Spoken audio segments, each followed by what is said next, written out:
Peace to the saints. It's the one and only. It's the big homie with expert geopolitical analysis and an objective perspective on what's going on in our world, trying to figure out how can you benefit from some of these goings on?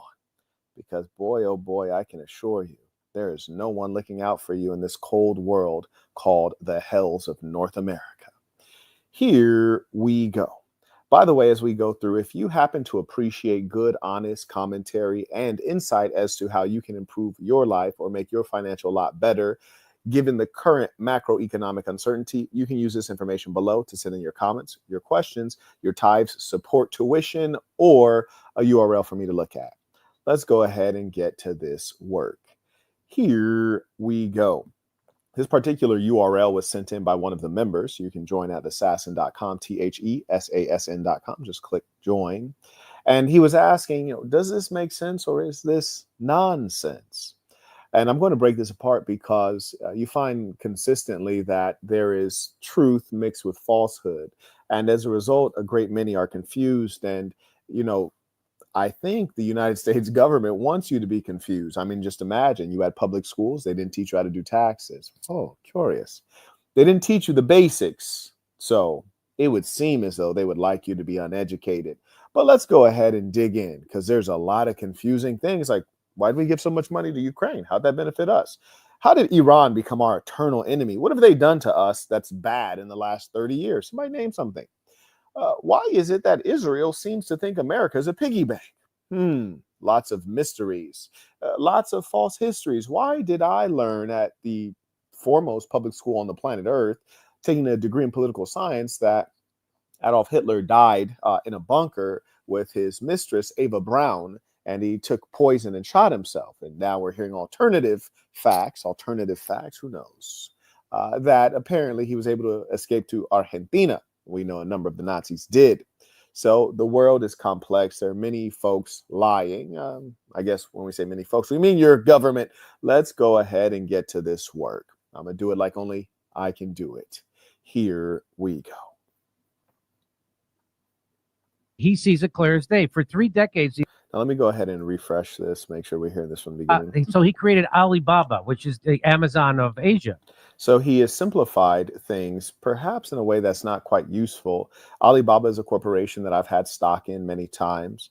I do believe it is listed on the American exchange. I don't think I got those shares OTC. And Alibaba is not quite the Amazon of the United States of China. For Amazon is a direct-to-consumer company selling retail goods, whereas Alibaba connects you with manufacturers. And so Alibaba is usually circled around volume business. So it's connecting sellers, the retailers, to the manufacturers, to the factories in China, retailers from around the world, mind you. Alibaba is a fine product. I'm quite impressed with it. So Alibaba is, in fact, one of the tools that has allowed for what has happened to the United States, and the driving forces of what has happened to the United States, which is us being underdeveloped and becoming a nation that can't really defend itself because we are not producers. Alibaba has been one of the tools that have been utilized, but there is no doubt that this travesty has been put forward by the American corporation with the American government as its instrument. Yes, we're going to get into it. Adolf Hitler famously called the United States a plutocracy, which is to say a government run by the wealthy, and in our case, the wealthy and wicked, and we shall talk about it. I am, in fact, a capitalist. There's nothing wrong with capitalism, but there is much wrong with those who are endlessly greedy and fear no God. They fear no God, respect no man, and desire profit and view money as a God itself. Those folks are dangerous, and we've had our country kidnapped and run by devils who know no America. They identify with no nation. They chase profit around the planet Earth. Yes, and most of these people we call politicians. Most of these people are in multinational corporations. Let's go ahead and get after it. By the way, this can be as long or as short as you like. For those of you who have real questions, you can use the information below to support the work. If you feel like you've gotten your fill early, we'll stop it. If you want to go in deep, let's work. I'm here for it. he sees it clear as day. For 3 decades, the United States corporations raked in obscene amount of cash. So number one, this fellow who's speaking, I want to say he's a comedian by trade. I do believe I may have seen him on the PBD podcast, and PBD is a stooge. He is, in fact, a white supremacist, a Christian, and one who has been embarrassed many times on his own podcast trying to bootlick those Aryans and those neo-Nazis. And they keep reminding him, hey, little buddy, we view you as an Arab of some type. And still, he just stands there licking the boots of the whites. It's actually quite sad, really. He's not the only one. Let's add Candace Owens to the list. Let's add Officer Tatum to the list. Let's add Kanye West to the list. Oh, Marquette, not Kanye. You know, he speaks up against the Zionists. Well, it turns out if you're a black person and you think your biggest issue is Zionism, you's a fool. You's a real fool. And also, if you've allowed the white supremacists to convince you that Jews are not white, you are not living on the planet Earth. If you think Jews are not white, you might also believe Bruce Jenner is a woman. Yes, indeed. That's quite insane. Anyways, let's go ahead and carry on. But what I want to highlight to you is that the person speaking is informed at a level, but he's already mischaracterized Alibaba. I understand the metaphor, but it was a mischaracterization in a way that is, kind of critical. And then the second piece is that he's repeating what Jack Ma has said, as though Jack Ma does not have interests that are inherently aligned with the Chinese Communist Party, that government and that ethnic group. You see, the Chinese have a great advantage from a nation state perspective and a nationhood perspective. They're primarily Han Chinese. They all speak Mandarin, or in some cases Cantonese, and they are linked by blood. It is said that blood is thicker than water. It appears that the American melting pot, the primary chemical in there is water. We are not melded together, especially now that we don't have any significant efforts toward assimilation or enculturation into what it is to be an American. For to be an American is an idea. It is of the mind. There is no blood that runs through all of us. There is no language called American. So much of what we are is borrowed from elsewhere, whether we're talking about the language coming from the United Kingdom today, they call it, or we're talking about the genetic stock of the many peoples of the world. To be an American is to have a shared value set and group of ideas, which have been done away with over time. And you should know that a people are really not a people unless they share in language, co-location, religion, and spirituality, and values, ideology. That makes you a people. The moment you have Americans so disunited, and we know the signs of this are obvious when we trust so little in our political system that you hear the liberals say, if Trump is elected, I'm moving to Canada, and invariably they're lying. But to even have that kind of rhetoric, which suggests that you would abandon your nation for another nation and you would be a foreigner there and be happier than among your own people, lets us know that you do not view this place as your own people. Talk to me. Yes, indeed. So we have a lot of complexity to unpack. But what I want you all to know is that I've been building the revolution for years. I'm not here to collect fans. I'm here to collect real revolutionaries. We have them organized around the world, around the whole planet Earth, and cultural revolution is the aim. But the means shall be any means necessary. Anyways, let's go ahead and work. So let's listen to Jack Ma. Let's listen to what he says. We just want to control the IP. We just want to have technology. So he's saying that's what the United States said. We just want to control the technology and the IP.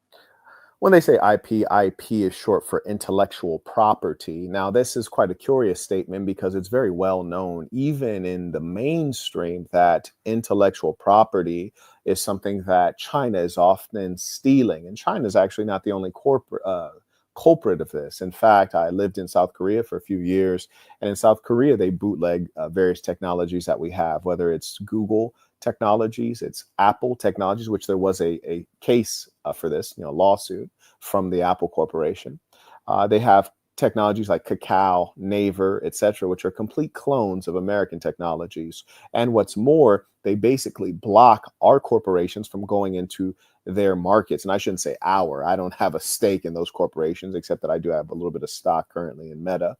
But the fact of the, not Google yet, but the fact of the matter is that they're not playing fair. But you have to wonder, well, why is it that our political class allowed them to not play fair? Because while they block our corporations from going into their markets and making money, they flood our markets with their automobiles. Furthermore, they do host our military.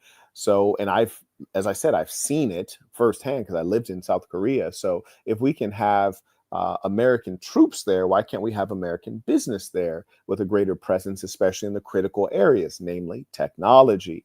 So our political class has sold us out at a significant level. When I say us, I'm talking about the taxpayer. When I say us, I'm talking about the American middle class. You see, we've gotten beyond race, and that the folks who run our government, be them white, Jewish, or otherwise, they don't even care about this thing called white. It used to be white, Anglo-Saxon, Protestant meant something.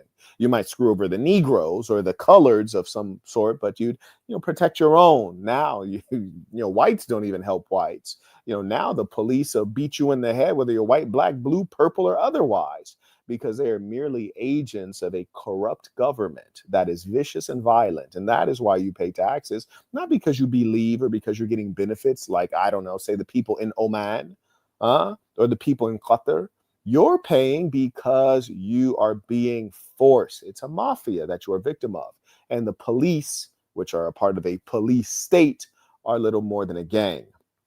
But this fellow is mischaracterizing, and he has Jack Ma on here, who is obviously at some level an agent of the Chinese Communist Party. And if he was not supported by the Chinese Communist Party, his company could not have grown as big as it has. He's been at odds with them from time to time, but bro knows how to behave, lest he would like to disappear as though he's a magician.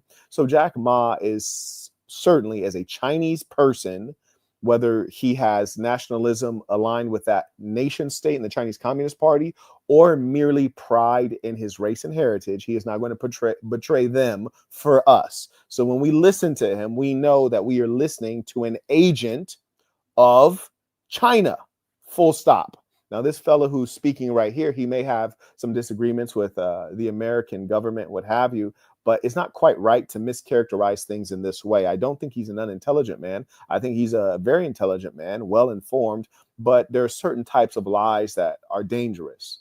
And frankly, I think that he's lying here. I don't think he's not smart enough to understand.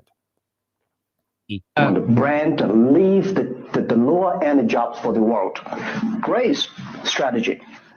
Past 30 years, IBM. So that's not a great strategy, actually. That's a terrible strategy. And I've mentioned this previously, that the reason that the United States was so effective in World War II was because, of course, our economy, but more so our capacity. We were taking a very productive consumer base, a base for producing consumer products, and then we turned that into a base for producing the implements of war, weapons, spare parts, munitions. And as a result, we were able to be a major factor in World War II. Now, frankly, the history is portrayed in the most skewed fashion. One thing you really have to give to the Westerners, the Europeans, is they're the most extraordinary and effective liars and marketers to ever walk God's green earth. And as much as when you look at Germany, by land size, by population, I mean, really, they should not have been scary to us, right? They should not have been scary, but our propaganda really portrayed them as a real, just terrifying foe. Now, it is worth noting that the Germans are advanced Europeans as far as Europeans go, right? They were a bit of late bloomers in as much as they did not expand an empire to the length that the Spanish or the French did. They collected a couple colonies in random places like Namibia, but they were a bit late in terms of blooming in the European sense of colonizing innocent peoples around the world. However, they were advanced. When you look at great composers, classical musicians, philosophers, you have Hegel, Engels, Marx. You look at people on that level, many of them are Germans. You look at advanced physics, mathematicians, and anthropology and genetics. The Germans were remarkable in those regards. And so as a result, they were formidable. And that is precisely why they did have, at some level, an effective military strategy and strong weapons to back it. But they lost because of their productive capacity, really could not match what America could muster. And then in league with the United Kingdom, which was an ailing empire, and then, of course, the Russians, which have been quite impressive. And in my travels throughout Europe and the world, I find that the footprint of the Soviet Union, still remains. It is very impressive what they were able to achieve, and the pity that they fell apart. But that's what happens when you have a guy like Gorbachev coming to lead your country. But also, one of the things I observed, and even the Americans commented on this, when the Soviet Union was in its final throes, it was largely due to lying and deceit. They would lie about their numbers, meaning their GDP growth, their per capita income, starvation occurring in the rural areas. They would lie, they would misreport.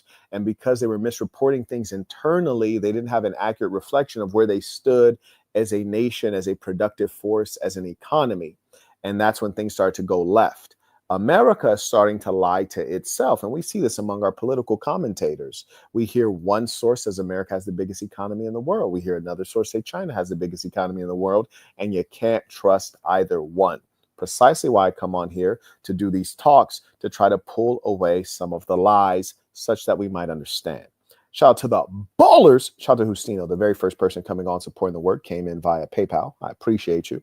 And that was before it even started. So that's real. He already knew it was going to be high quality information. And I don't ever show up without being well researched. You don't hear me take out time to say, I think. No, I know. I come on speaking what I know well, what I've studied before this became an issue. If you've been following me, you would have heard me say 5 years ago that America should nuke China now. Completely unexpected attack, and they probably will not be able to react, and we can destroy them for all time. We don't have to destroy them completely, and you cannot wipe the Chinese people from the earth, for they have used the force of numbers to create a Chinatown in every country that matters. There may be just a few places they don't have a Chinatown, like maybe Israel and maybe a few other places, but pretty much they've utilized the force of numbers very effectively. You find the Chinese in the Caribbean, you find them in sub-Saharan Africa, you find them in Europe, you find them in North America, and everywhere that they go, they are the merchant class, and they speak the language of the land effectively.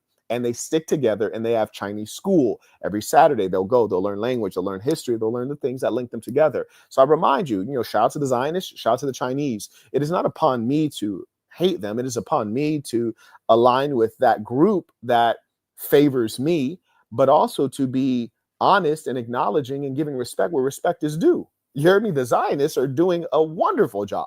The Chinese are doing a wonderful job. Don't be mad at them. Be mad at yourself for what is going on with you. And if you don't have a group that you are a part of and you identify with that's going to take care of you, use a fool. That's why we have the assassin. And shout out to the saints out here in Slovenia. You dig? We have a global movement. And I truly believe that a global movement that is inclusive of all of God's creations, man, woman, every color, creed, race, religion, or no religion, that is something that cannot be defeated. Come on now. Anyways, let's get back after it. Shout out to Justino, the very first one. Justino came back with a triple baller alert. That puts him at a quadruple baller alert. You dig? First thing he said was, peace of the saints, looking forward to the live. I've been doing well with the stocks, and I just ordered some inventory for a product-based business. Very good. Congratulations. He writes, I can't wait to put to use all the lessons I've been stacking up.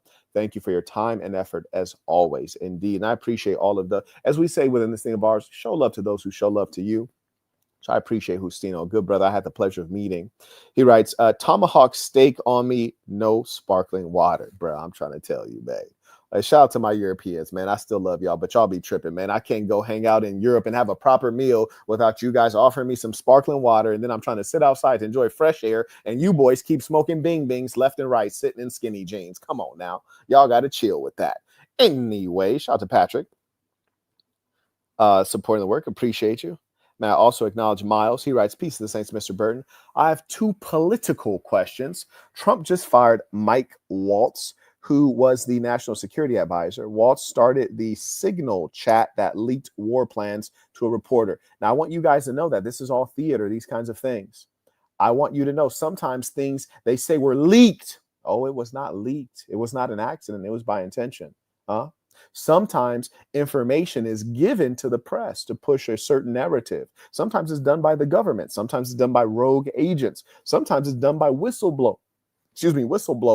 But you need to know that if someone has security clearance, they have gone through formal training about protecting information. And in addition to their formal training, they are probably highly intelligent and very well educated, be that in the best universities in the world, in the United States of America, which we still have the best university system, or they have extensive experience in government to get that high. We're not dealing with dumb people. You might look at an AOC and say, this broad is brainless, and she is.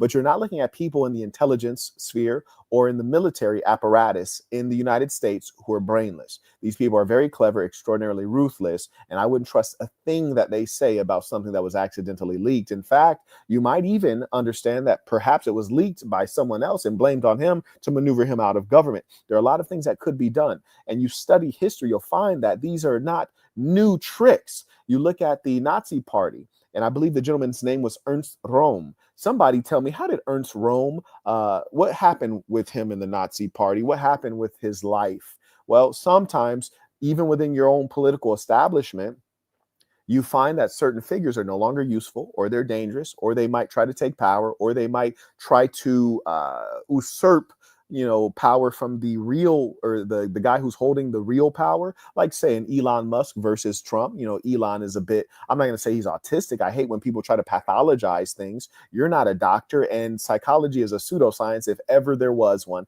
especially today. Okay. So you got a guy like Elon who might be very clever, but he's power hungry. So if you're Trump, you got to think, I got to manage this guy.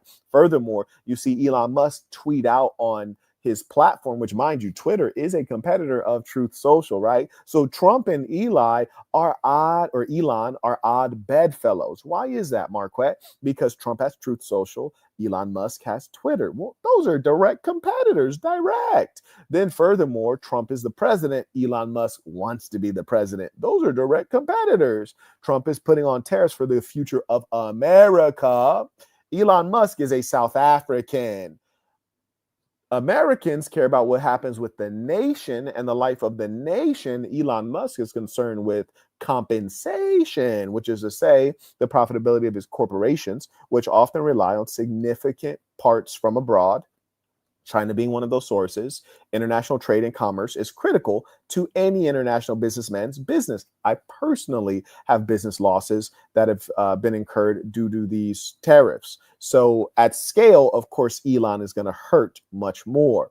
So they are odd bedfellows, and Elon has to be managed. You hear Trump's team has to put out certain messages so that Trump can even put forward the trade war, which he's already gone soft on. But the fact of the matter is, I saw Elon Musk put out a tweet on X stating that China, in fact, has the largest economy, and gave some reasonable numbers. And be that the truth or not, how does it feel when someone you put at the head of a department and someone who's supposed to be your confidant is saying things that contradict your political aims? Oh, that's something that'll get you mad, won't it?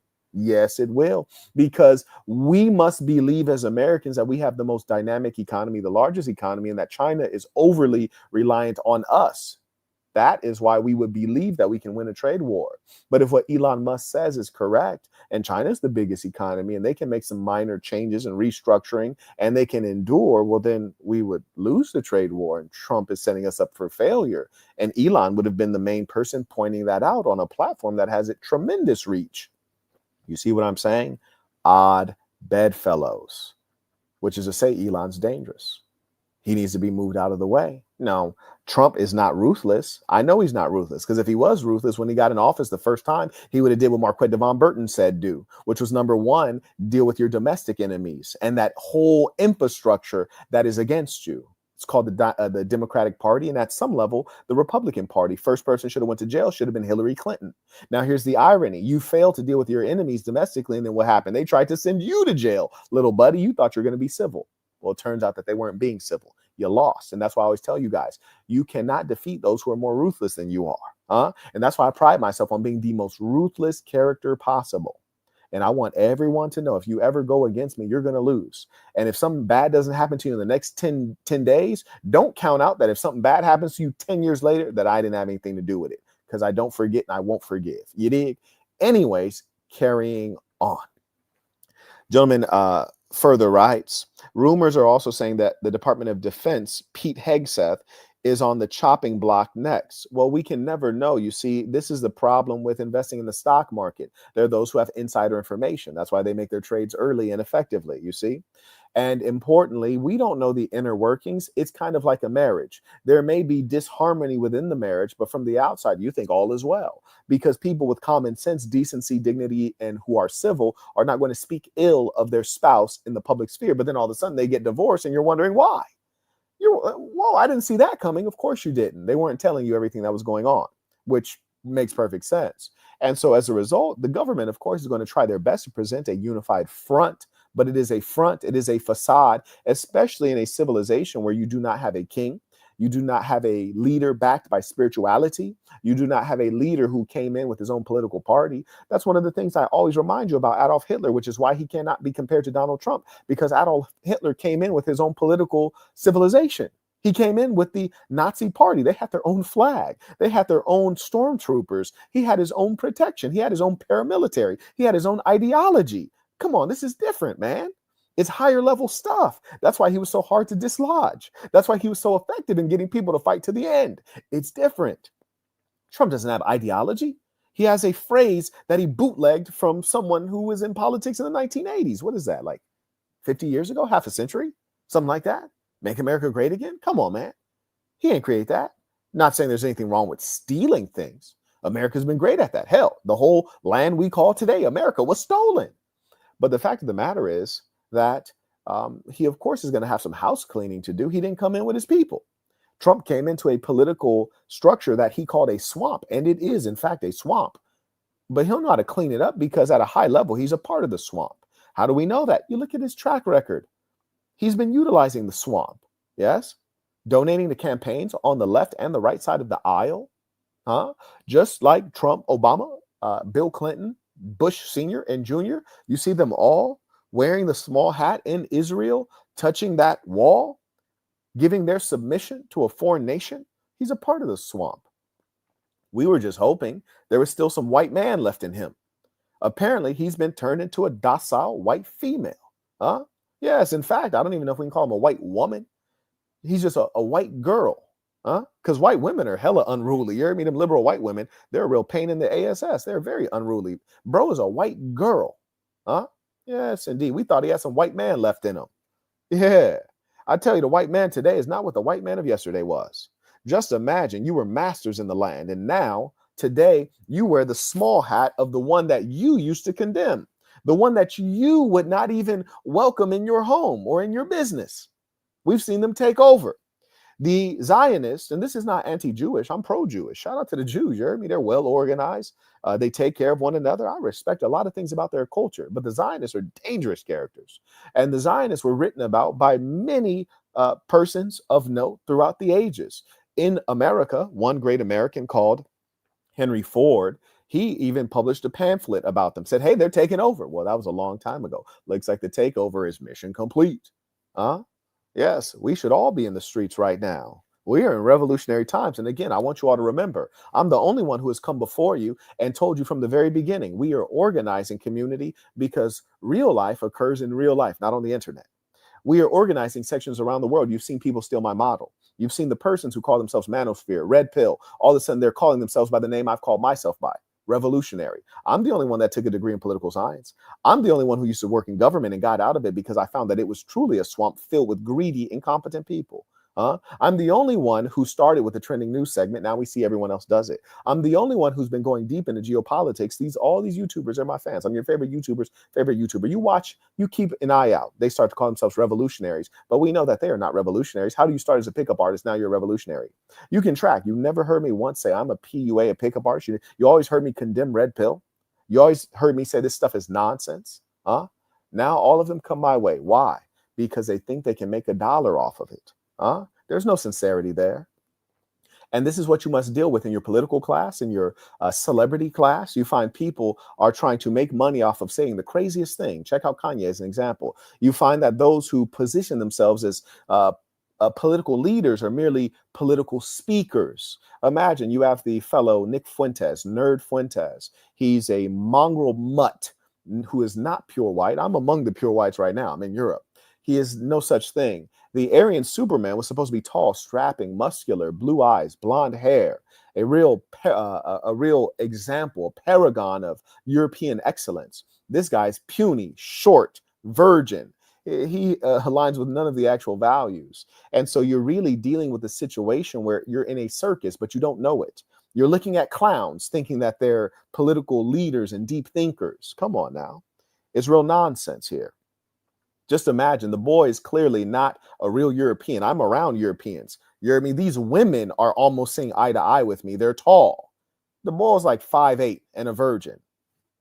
If you study the Nazis, for example, the Bund Deutsche Mädel, which is the BDM, which was the girls section, which is the analog to the Hitler Jugend. And you might say, Mark, well, why do you know this so well? Because I literally wrote a research paper on this. I did a whole summer of research on this. I'm one of the few people that are actually qualified to speak on such things. And I studied under the great Dr. A. James Greger, who is now deceased, who also was an expert in these matters. He, in fact, wrote the book literally on most of what you guys hear people speaking of: paradigmatic fascism, that of the Italians, and then Nazism. I studied under him. He was advisor to various American presidents. Anyways, so the Bund Deutsche Mädel, they were actually used as really a breeding farm for forwarding the Aryan genes. If you are one who is a part of a supremacist movement and you really believe that white is superior, you would take every effort to engage in what's called positive eugenics and to spread your seed. This fellow is a homosexual. He is not unusual. No one ever commented about Ernst Röhm. Was Ernst Röhm a homosexual? Were there rumors about that? Somebody let me know in the chat. But if you're a homosexual, you go under a disguise. Sometimes you put on the outfit of a Catholic priest. Sometimes you put on the outfit of the clergy and say that you're asexual, say that you've made a vow to God, but really you're a closeted homosexual trying to suppress your filthy behaviors and your filthy urges. Because if you're a true Catholic, if you really believe that man and woman go together like peanut butter and jelly, as described in your holy book, you'd want to marry and you'd want to procreate to forward the genetics of the white race. But instead, you're a homosexual and you have hatred for many others because of your own self-hatred. You see, you can only give out that which you are. Come on now, let's make it make sense. And then you have people who will basically support this mongrel and claim that he knows something when really he's just a commentator. He'll never do anything. He's a commentator. He'll never organize anyone because he's a coward and he's weak. Just look at his body.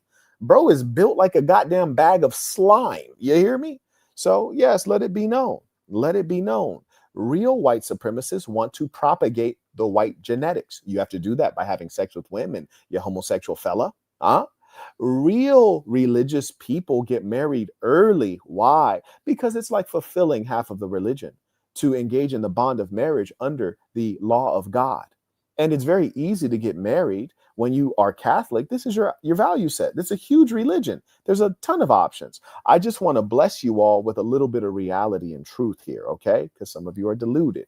And if you are a person who follows someone like that, I mean, really, come to God, come to Jesus. Anyways, the gentleman further writes, does this indicate that Trump is still having trouble filtering through who is worthy to hire and trust in his staff? Well, here's the thing. When you have money and power, people will attract to you. And with them attracting to you, they will come wearing masks. And so once they're unmasked, the only thing you can do is fire quickly. Hire slowly, fire quickly. And so that's what he's doing, is he's cleaning them out as he goes. But the problem is that he was not a true political leader. He was a business guy with meaningful business insights and some legitimate economic plans to bring America back into the sunlight. However, he did not understand how to operate within the political jungle that is these United States of America, a government filled with extraordinary levels of corruption and violence and murder, you see. And so he saw from the outside, but did not experience the viciousness directly until he tried to run for office, and then they tried to put him in prison. And when he failed to try to put his opposition in prison when he had the power, that's when I knew he was not cut out for this. You see, we are a banana republic, and just as though we claim that the African nations are engaging in crony capitalism, or they are using patronage, or they're jailing their political opponents, or they have fake elections, this is what we have here. Have not our last couple of elections been hotly contested and both sides claim that there's fraud, and we know that there is? Yes, that's what we fall into. We are in revolutionary times, my dear boy. Yes, the great tree of liberty must be fertilized with the blood of tyrants and of free men. Yes, it won't grow on its own. I promise you that. Come on now. Yeah, nothing makes sense anymore. We have so much inflation. When will deflation occur? When will our dollar rise back to prominence? When will your working hours be honored? When will the government stop taxing you into poverty? When will the government stop sending your money abroad for murder, but fail to sustain life domestically? When? When will that happen? Well, it will happen when you make it happen. My dear boy, I promise you, as a grown man, you cannot rely on someone who does not even identify with you to help you. Because you see, these plutocrats that run our country, they look at you the same way I look at a homeless person jangling a cup when I can see needle tracks on his arm. I look at them with a complete level of disregard. And that's how they look at you, except the difference is that homeless man ain't never gave me a damn thing. But you have given generations of your children. Some of your children you've given to enslavement. Some of your children you've given to the military to bleed in foreign wars. You've given generations of taxes that were taken from you. And what'd you get back? Not much. Come on now. Yes, indeed. Yes, indeed. Yes, and that is correct. Don't bring up other YouTubers. You will be ejected. You will be ejected. I've said that many times and it still holds true. Thank you. If you have something to say that involves another YouTuber, use this information below. Otherwise, we assume that you're engaging in guerrilla marketing tactics and you will be ejected. Anyways, gentleman further writes, also Trump secured a mineral rights deal with Ukraine, but this didn't actually end the conflict between Ukraine and Russia. Well, it wasn't supposed to. The fact of the matter is that what we really need to have accounted for as a polity is the following. Number one, how much money exactly was sent to Ukraine? First off, why? Can we get an explanation on that? But how much money was sent? Is Ukraine going to repay that debt? Because we supposedly give loans to Israel, but they never repay them. They're forgiven, or it's grants. Come on now. So is Ukraine going to pay us back? Oh, yeah. And is Israel going to pay us back? Then furthermore, when you say America has the mineral rights, well, the American government is not a corporation. It is not a business formally, which is to say, if the United States is not a mineral drilling corporation, well, then who's going to get access to those minerals? And how does the taxpayer benefit by the fact that it was our tax money that was used to open up that market opportunity? And again, you see how brilliant I am. In the past, I've told you that your government does not exist to do what governments are supposed to do, which are to say basic services, bridges, roads, public schools, things like this. But instead, it's operating as a vicious tool of capitalism to open up markets, which would be fine if they brought the booty back home, which is to say, when the Romans would send out their armies and they would, destroy other nations and they would take the spoils of war, maybe they spread it amongst the empire a little bit. But you take our tax dollars, wage endless warfare, open up markets. You let Caterpillar Corporation get rich. You let Boeing get rich. You let all these corporations get rich in the political class. But we who create the opportunity, you give us nothing back. Come on now. You don't even give us lower gas prices half the time. It's wild. So the real question is, who gets those mineral rights? Which corporations? Come on now. Now, those of you who follow me, follow someone who has guided you effectively over time. I told you early on, I said, this is what you need to invest in if you'd like to be a part of the victory. You're a part of the loss. If you pay taxes in this country, you're a part of the loss. But can you be a part of the victory? I told you guys a long time ago. Trump is going to drill, invest in these oil businesses, invest in the mineral businesses. I already did that. Invest in steel. If we go to war, we're going to need some things like this. Heavy industry. Invest in defense industry. I already told you this. We're making money when the economy is on the downturn, and we're making money when when Wall Street is suffering. Come on now. I still been selling and buying simultaneously. Come on. Anyways, let's work, man. The gentleman further writes,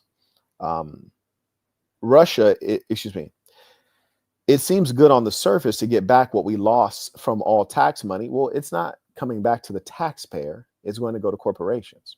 However, was this a good move in the long term? It could be, but a good move for whom? For which entities? That's always the problem. Sometimes we say we, but it's not really we. You hear me? Yeah. We say we, or we say America, but what we really mean is Apple Corporation. What we really mean is Lockheed Martin. It's not coming back to us. So that's what you have to understand. And that's the difference. For example, there are a number of countries that have a sovereign wealth fund, which is to say they have a pot of money that exists for the benefit of the country. And they invest in businesses, they buy land, real estate assets around the world. And they have a portfolio, whether it involves stock, bonds, what have you. And as that grows, the wealth of the country grows, and they might dole a little bit of that out to the citizens. Does America have a sovereign wealth fund? Somebody let me know. Huh? Come on now. Come on, let's talk about it. And listen to me, man. You think that things are going to get better without some people being laid upon this earth and returning their flesh back to the dirt from which they came? I guarantee you things won't get better unless that happens. Huh? The only people who actually protest in this country are the loons. The same people like to stay in their shells and hope that everything gets better. I promise you it won't. Gentleman writes, could this come back to bite us in any way? Well, it's already bitten us because we've already lost billions in tax dollars. And we heard Biden lie. And if you guys really have been tracking over time, you'd be like, Marquette is a political genius. When the Ukraine war first started, Marquette said Russia will win. They will take Ukrainian territory. They will not give it back. And they will come out and Putin will still be in power. It was the complete opposite of what the American government said. Biden said the ruble will be rubble, which is to say that their currency would decline. Their currency is not rubble. They said that they would pull all American industry out of Russia and the Russian economy would be unmanageable, unbearable. Well, all they did was they said, oh, you Pizza Hut, Starbucks, McDonald's, you want to leave? Great. We'll take your infrastructure. We'll rename the brands and we'll carry on, which only made the Russian government and oligarchs stronger. Stupid. Come on. I called all of it from the very beginning. I said, Putin will not be displaced. He will not be assassinated. Russia will not lose. In fact, they will gain territory and people will take them a touch more seriously. Putin's not the monster that you said he was. If he was, like me, I am a monster. You heard me? And I would have absolutely hit Ukraine immediately with a small nuke. Yes, a small nuke somewhere where we could contain it and it wouldn't, poison the earth. That is atop the mineral wealth that we would need to take as Russia as compensation. And when I did that, I would have said, hey, guys, by the way, we do have nukes. In fact, more than most of you, and we will use them. NATO will no longer expand unless we all want to die. And I'm ready to die. Just like Notorious B.I.G. You dig? Yeah, I'm about to drop a mixtape. I'm ready to die. Because if you're not going to play the game like that, you can't win the game. Okay. So I tell you, when I went into university, I took a degree in political science. I had one chief question, and I still have this question floating around in my mind to this day. When I heard of Adolf Hitler, who is a unique monster among white supremacists, which is to say those who are evil, I always asked myself, I said, Marquette, how can someone organize so many people to do evil? Then I said, well, where do we see someone organizing so many people to effectively do good? These are not rhetorical questions. These are certainly philosophical questions. These are guiding questions. And then I said to myself, okay, well, if you were to compete with an Adolf Hitler on the side of good, how do you win? And then I knew that you had to be more ruthless. You had to be. If you cannot be more ruthless than an Adolf Hitler, evil shall triumph. So I knew at that point that I had to condition myself to know that, as Otto von Bismarck famously stated, the great questions of our day will not be settled by majority votes and speeches. It will be settled by blood and iron. So the question is, will the good men of the earth be willing to pick up the iron and use it? You must. Come on now. And I'm not saying that Russia is good or that the American government is wholly bad. But what I can assure you of is that Russia today reflects the good values of America yesterday. And a lot of the policies that they enact, I highly respect. Policies around keeping women in the place of females, which is going to maintain a birth rate. The moment you allow women to behave like males, the birth rate starts to decline. We've seen this across the whole planet Earth. Furthermore, we find that they have policies to protect their children from the LGBTQ mafia. They're not producers. They can't have children. They're recruiters. They infest your schools with their ideology. Teach for America is one of the instruments. Liberal policy throughout the United States is one of their instruments. So he created policy to stop that. I respect very much how they're leading the Russian state. Come on now. And he is not a monster, because if he was, he would have done precisely what I said. Blitzkrieg would have been the order of the day against the Ukrainians. But really, if he was a great leader, it wouldn't have come to Ukraine. NATO expanded, gobbled up 13 countries eastward, former Soviet Union countries, in fact, after Minsk 1 and 2. So you knew that the West was going to lie, which is ironic because the West is behaving just like Hitler was behaving when he was annexing certain territories and claiming, oh, we won't take any more territories. We're good now. Well, he lied, and it was going to be endless war until he got what he wanted. That's precisely what NATO has done. They claim to be a defensive organization, and they're clearly offensive. And the Europeans are largely brainless, certainly not what they used to be.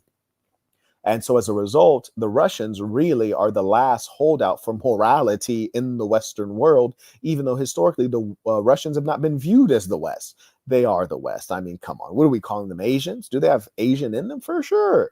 Is there Asian influence? For sure. But they really are the last bastion of Western values. If you want to talk about Christianity, which in fact is a white supremacist ideology, and I don't want to hear any of the dumb blacks tell me that, oh, you know, the Ethiopians were the first black Christians. They were the first Christians. They have the oldest church, the oldest Bible. Oh, yeah. Suck my wee-wee. Because I've been to Ethiopia many times and I see who they worship. I see the pictures of the Virgin Mary, who's a white woman.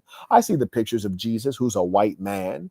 Yes, you can call it what you want, but I'm going to just call it what it is. Okay. So I have no sympathy for any of you. The times are desperate. The measures must be serious. We cannot wait. I can't play games. I don't have time to say it nicely. If you follow Christianity, you are a white supremacist. And if you're white, that's fine. Carry on. If you're not white, that's probably stupid. Okay. I'm not disrespecting anyone's religion. I'm just saying what it is. When you have a white man on the cross and you say he's a component of God, you've racialized God.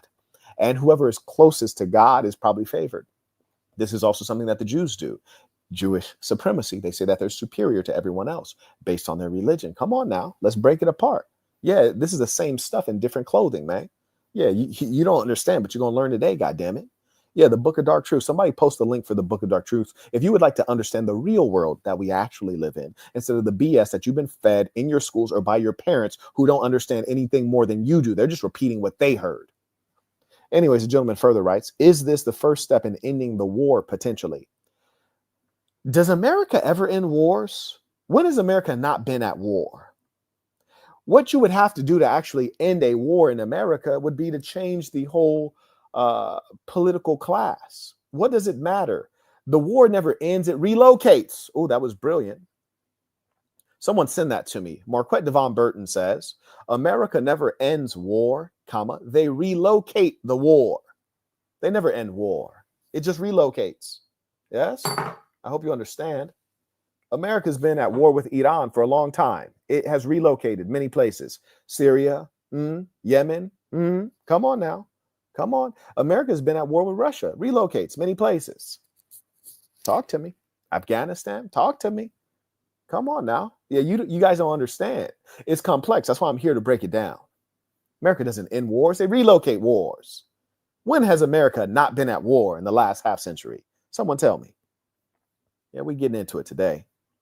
Yes, sir, Bobby. Shout out to Mr. Gardner. Comes in by PayPal, writes Peace and Saints tuition. Yes, indeed. We call it tuition because you're being educated. Something that did not happen for most of you in the university system. Passed you through, you didn't learn a damn thing. Shout out to Frank. He writes,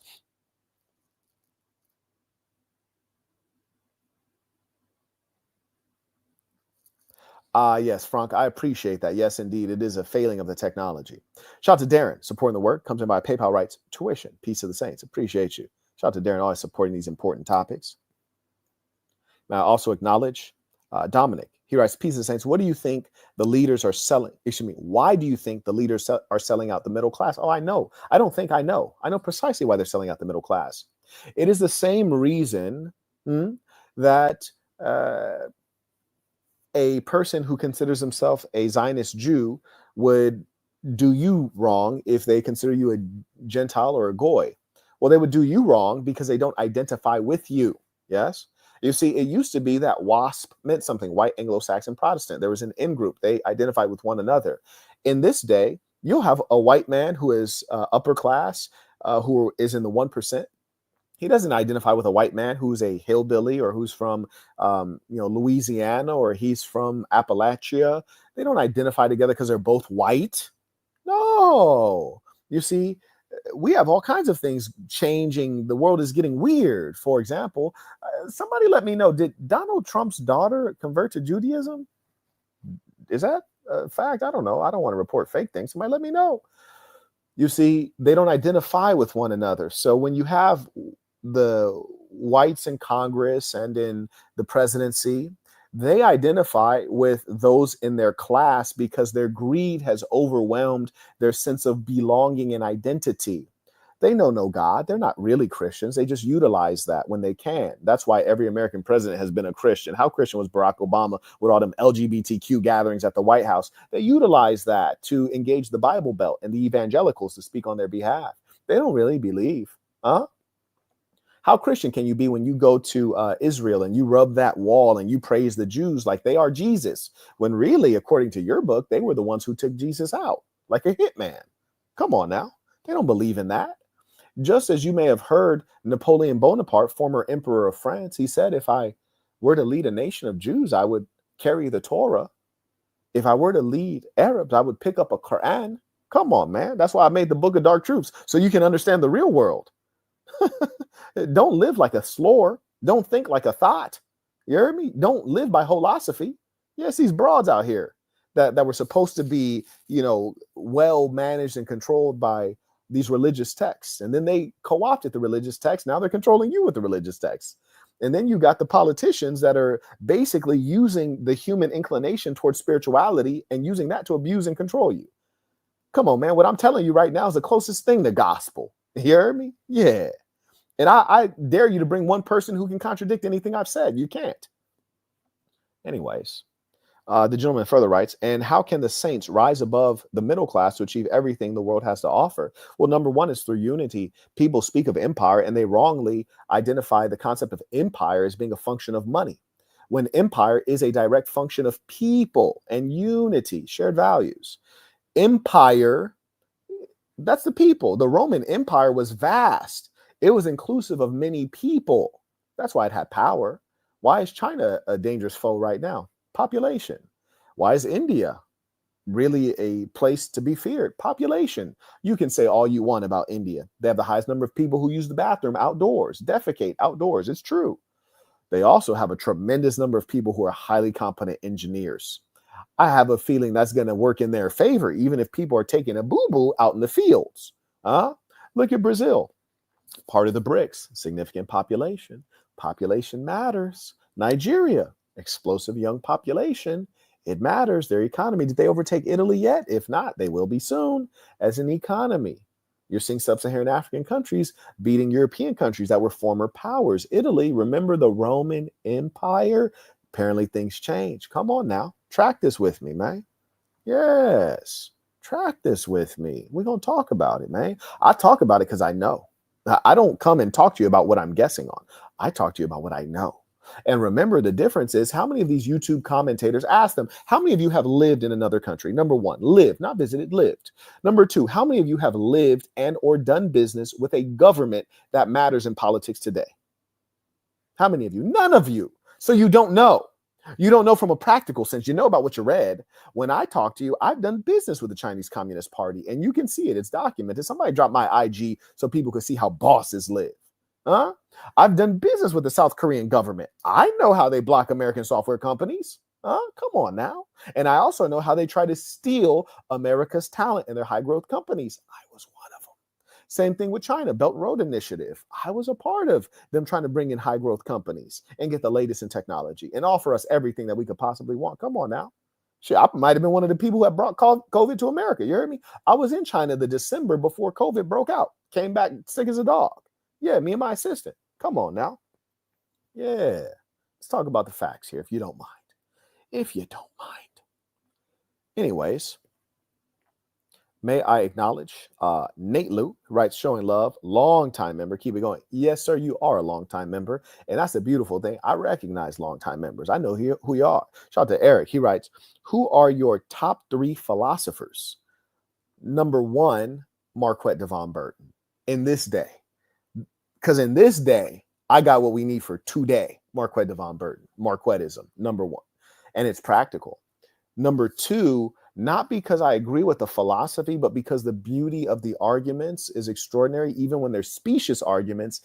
And even though the individual I don't agree with, Karl Marx and what he put forward in Das Kapital has had an extraordinary influence on the planet Earth. And I know this as one who's traveled the planet Earth.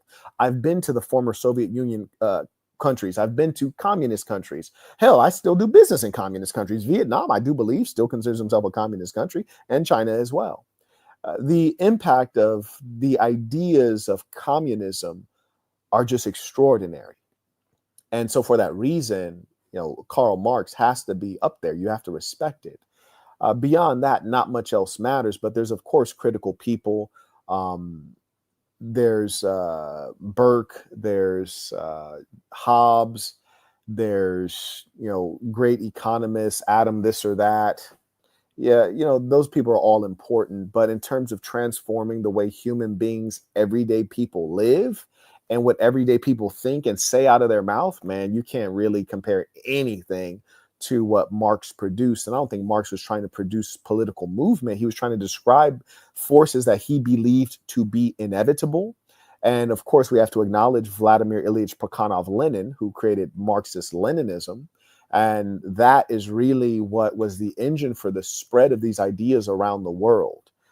So I look at them in terms of their impact, but not saying that I agree or respect them from an ideological standpoint. I don't respect the ideas. I don't agree with the ideas, but the impact, the beauty of the arguments is just, it's really unparalleled. Thank you for that question. May I acknowledge, shout out to Teddy with a baller alert. Comes in by Venmo, right? Saint is constantly dropping gems. Shout out to you, Saint. Hope you are doing well. I'm doing fantastically well. I got a number of people that are trying to steal tremendous amounts of money from me. But what's new, right? I got people who are incompetent. I'm losing money because people are incompetent. I'm losing money because people are misguided. I'm losing money because people are trying to steal money. Listen, man, if the revolution pop off, in addition to the political bodies I got to catch, there's going to be a couple people on my hit list. You heard me? Yes, indeed. But life is good. And the key is to focus on the beauty in life. That's the key. Shout out to Jamshi with a baller alert. He writes, peace of saints. Justino a real baller. Yes, indeed he is. He writes, Sasson going to the next level this year. Hustle Mania 2025. You ain't lying. And we got to move faster. And by the way, to everyone watching, I want to encourage you to do this. We need to start putting out a huge, like all of our ideas. Grab an image of me, put the word revolutionary at the bottom, either put it in bold white letters with a red background or put it in, all black background with white letters. Make it look good. Grab a picture of me, a picture that looks good and powerful. Put revolutionary. I want to start pushing these out. We need to let people know what it is. We need to invite people into the revolution because these are revolutionary times. Okay. These are revolutionary times and we must get going. And I tell you what, it's for your good and our good is for world peace. And I really do mean that because as long as the current political class is reigning, the world will be bipolar and it will not make sense. This is what I mean. And I mean bipolar in every sense, meaning two hegemons, meaning mentally ill. What do you mean, Marquette? Well, in Europe, the Europeans I find to be a comical people, gorgeous women in some countries, but ugly women in other ones. Shout out to Hungary. But for example, when the Europeans are over here, you go to the trash can, you got a recycling bin for glass, a recycling bin for plastic, recycling bin for this or that. And I'm like, well, that's amazing, except that you guys are always doing the world war. Why would I take out my time to recycle when you guys spend your time exploding the earth with chemicals that are damaging to the soil for generations? Why is it that the Europeans are always the one engaging in these huge mass scale wars? And you guys take the earth and instead of using the minerals to create things that are helpful and healing, you create things that are destructive. As long as you guys are prolonging the Ukraine war, as long as you guys are the ones driving all of these wars around the earth, like, I don't know if I find it valuable to recycle a plastic bottle. I don't think I find it valuable because let's be real here. Any European who claims to be a peace-loving person or an earth-loving person, you knew that Russia was going to win that damn war. So why did you have the Ukrainians sacrifice their sons in a war that it was impossible for them to win? Impossible. So until we rise up, the earth will be ruled by wickedness and foolishness. Come on now. Shout out to Tadic, who just went on and he got the Book of Dark Truths, and you will enjoy it. I promise you. It will open up your eyes. Absolutely. May I also acknowledge Joseph comes in supporting the work, and he's supporting consistently. Shout out to Darius, writes, thoughts on Trump's first successful campaign starting in 2015. I think it was a brilliant campaign. He writes, in his first term was really magical. I saw there was a lot of money in the economy. As a business person, you can tell this instinctively, because consumer sentiment is not only positive as measured, but you can see it in the purchases. So I have consumer facing products. His first term was brilliant from an economic standpoint. Gilman writes, one change was that the establishment took to censorship to prevent truth from coming out. The second term, I've been very underwhelmed. Trump is not the strong man that he's portrayed himself to be. And, his political pedigree is just not there. Frankly, it's not there. Shout out to Mark, writes, peace to the saints, to which I appreciate you. It looks like Mark might be Nigerian. Shout out to my Nigerians. Andre writes, quote, you can only give that which you are. That quote is life-changing. Oh, absolutely, man. It's a real thing. And that's why I say stay away from people who are broke and ugly. They're devils. Stay away from people who are broke and ugly. Gentleman writes, what is this book? The Book of Dark Truths is not actually a book. I did it as a in-person 2-day conference. Why? Because I knew that the ideas would be so unusual, so disturbing, that I did not want them to be misunderstood. I wanted people to be able to question me and understand and struggle with the knowledge in person. So when you look at the Book of Dark Truths, which is a 2-day conference, you'll hear me go through the ideas, but people are asking questions so that we clarify, because to misunderstand dark truths can be dangerous. And that is why it can't be a book, because I need you to be able to engage and hear like the thoughts of people as they struggle with new ideas. Very rarely do you get nuance or new thinking. No, you just hear the same old things on repeat. Let me tell you something that's very disturbing, man. And if my editor, or if an ambitious editor, video editor, is on the live right now, do this for me. I was on a long flight across the ocean, and I watched a film called Coneheads, which is an old comedy. I think it came out when I was like a toddler. And in that movie, which was a comedy, and it was a darn good comedy, there was a lot of talk about, our country's being invaded by illegal aliens. They're coming across the border. We got to get a hold of this. This was like in 1980s that they were talking about this. It was the exact same rhetoric you're hearing from Trump today. It's the exact same rhetoric you're hearing from the Republican Party today. So you should ask yourself, if they've been saying this for over 30 years, why has nothing changed? Why has nothing changed? Come on, man. It's scary. It's scary. Somebody cut up a clip of me pointing out the fact that this movie came out in 19 whatever, put the year that the movie came out, and then track how many years it's been that politicians have been talking about the same thing. Nothing has changed. Now, we know that something could change, but it's by design that it does not change. You are being lied to. You're being lied to. You want to be a white supremacist, man, good for you. But you're a fool, because the people that you idealize as your white supremacist leaders aren't even white supremacists. They're money grubbers. They don't care about the white race. They care about their pockets being green. They care nothing about white. Nick Nerd Fuentes, he not even white. The bull's half Mexican. Bro's a mongrel, number one. And you could tell by his stature. He's small. Europeans are tall. This is number one. Number two, you look at your boy Trump, and people thought he'd be a white supremacist, strong white man. But look at his family. He's supposed to be a Western European. All his wives are Eastern Europeans, and I don't blame them. They fine as hell, you heard me? But his wives are Eastern Europeans. Look at his vice president. He's a white guy married to an Indian. You guys want to be white supremacists, but none of this stuff is adding up.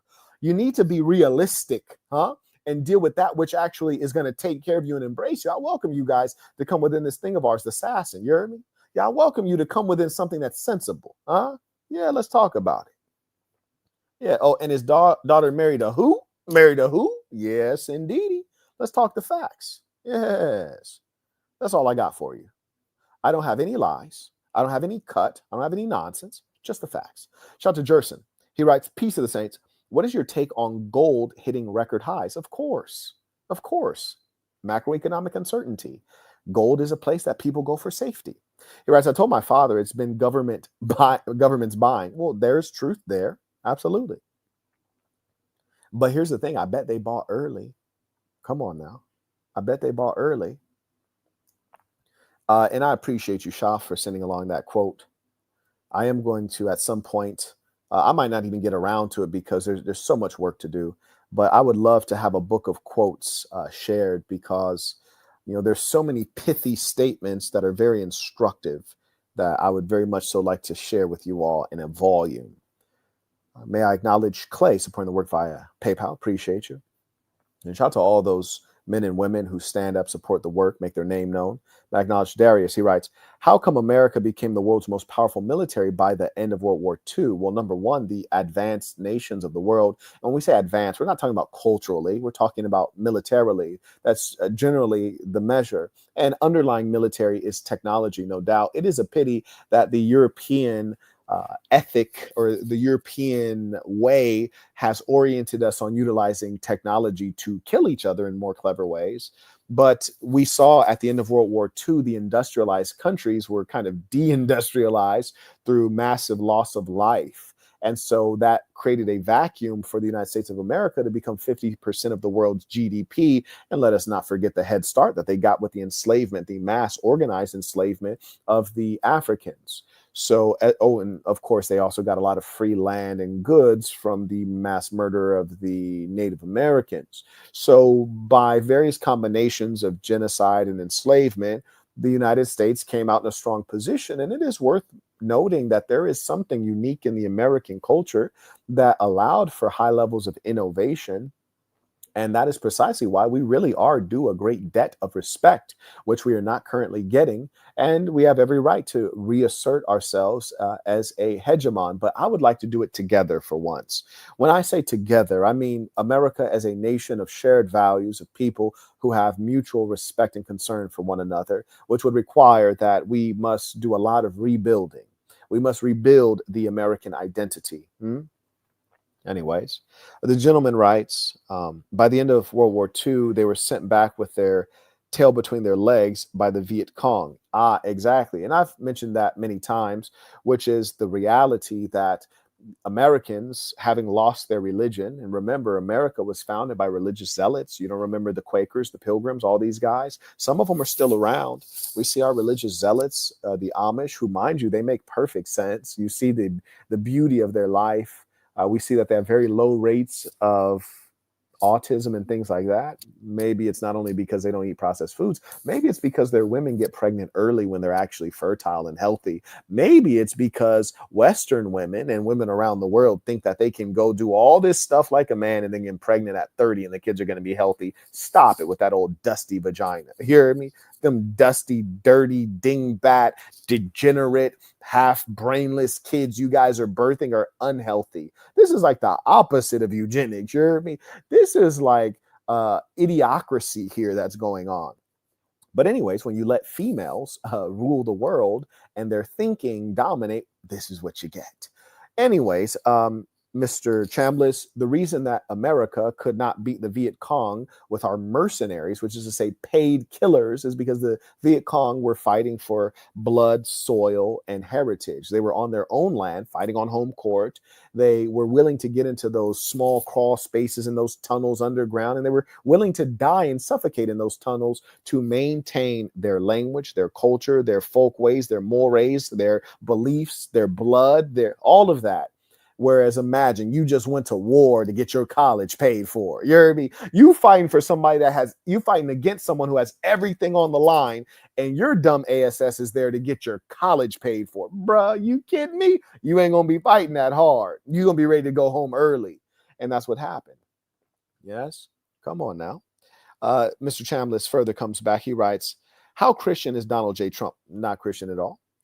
During his 2016 campaign, he said that his favorite verse is, quote, where the Spirit of the Lord is, there is freedom. Fascinating.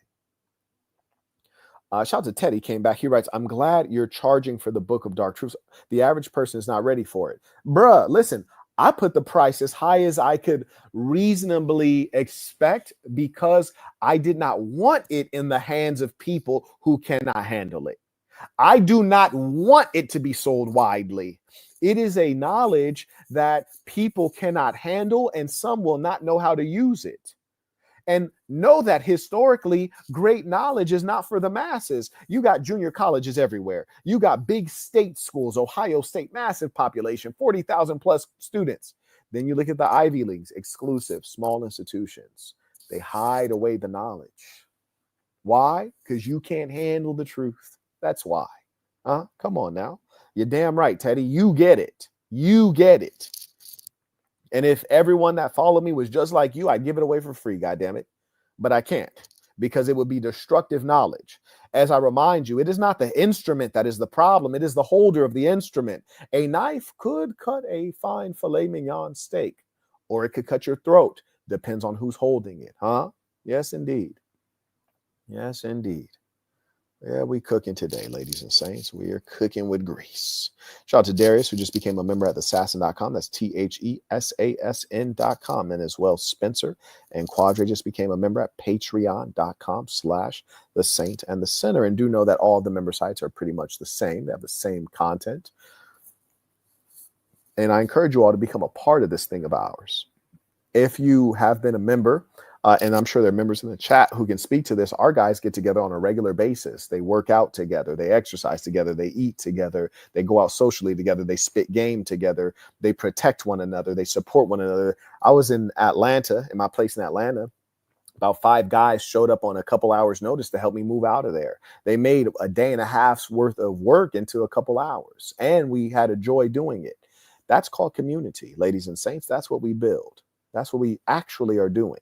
Now acknowledge Chris writes, peace of the saints. Now also acknowledge Nicaragua Saint writes, thank you, let's work, sir. Yes, sir. Shout out to Saint9 writes, peace of the saints.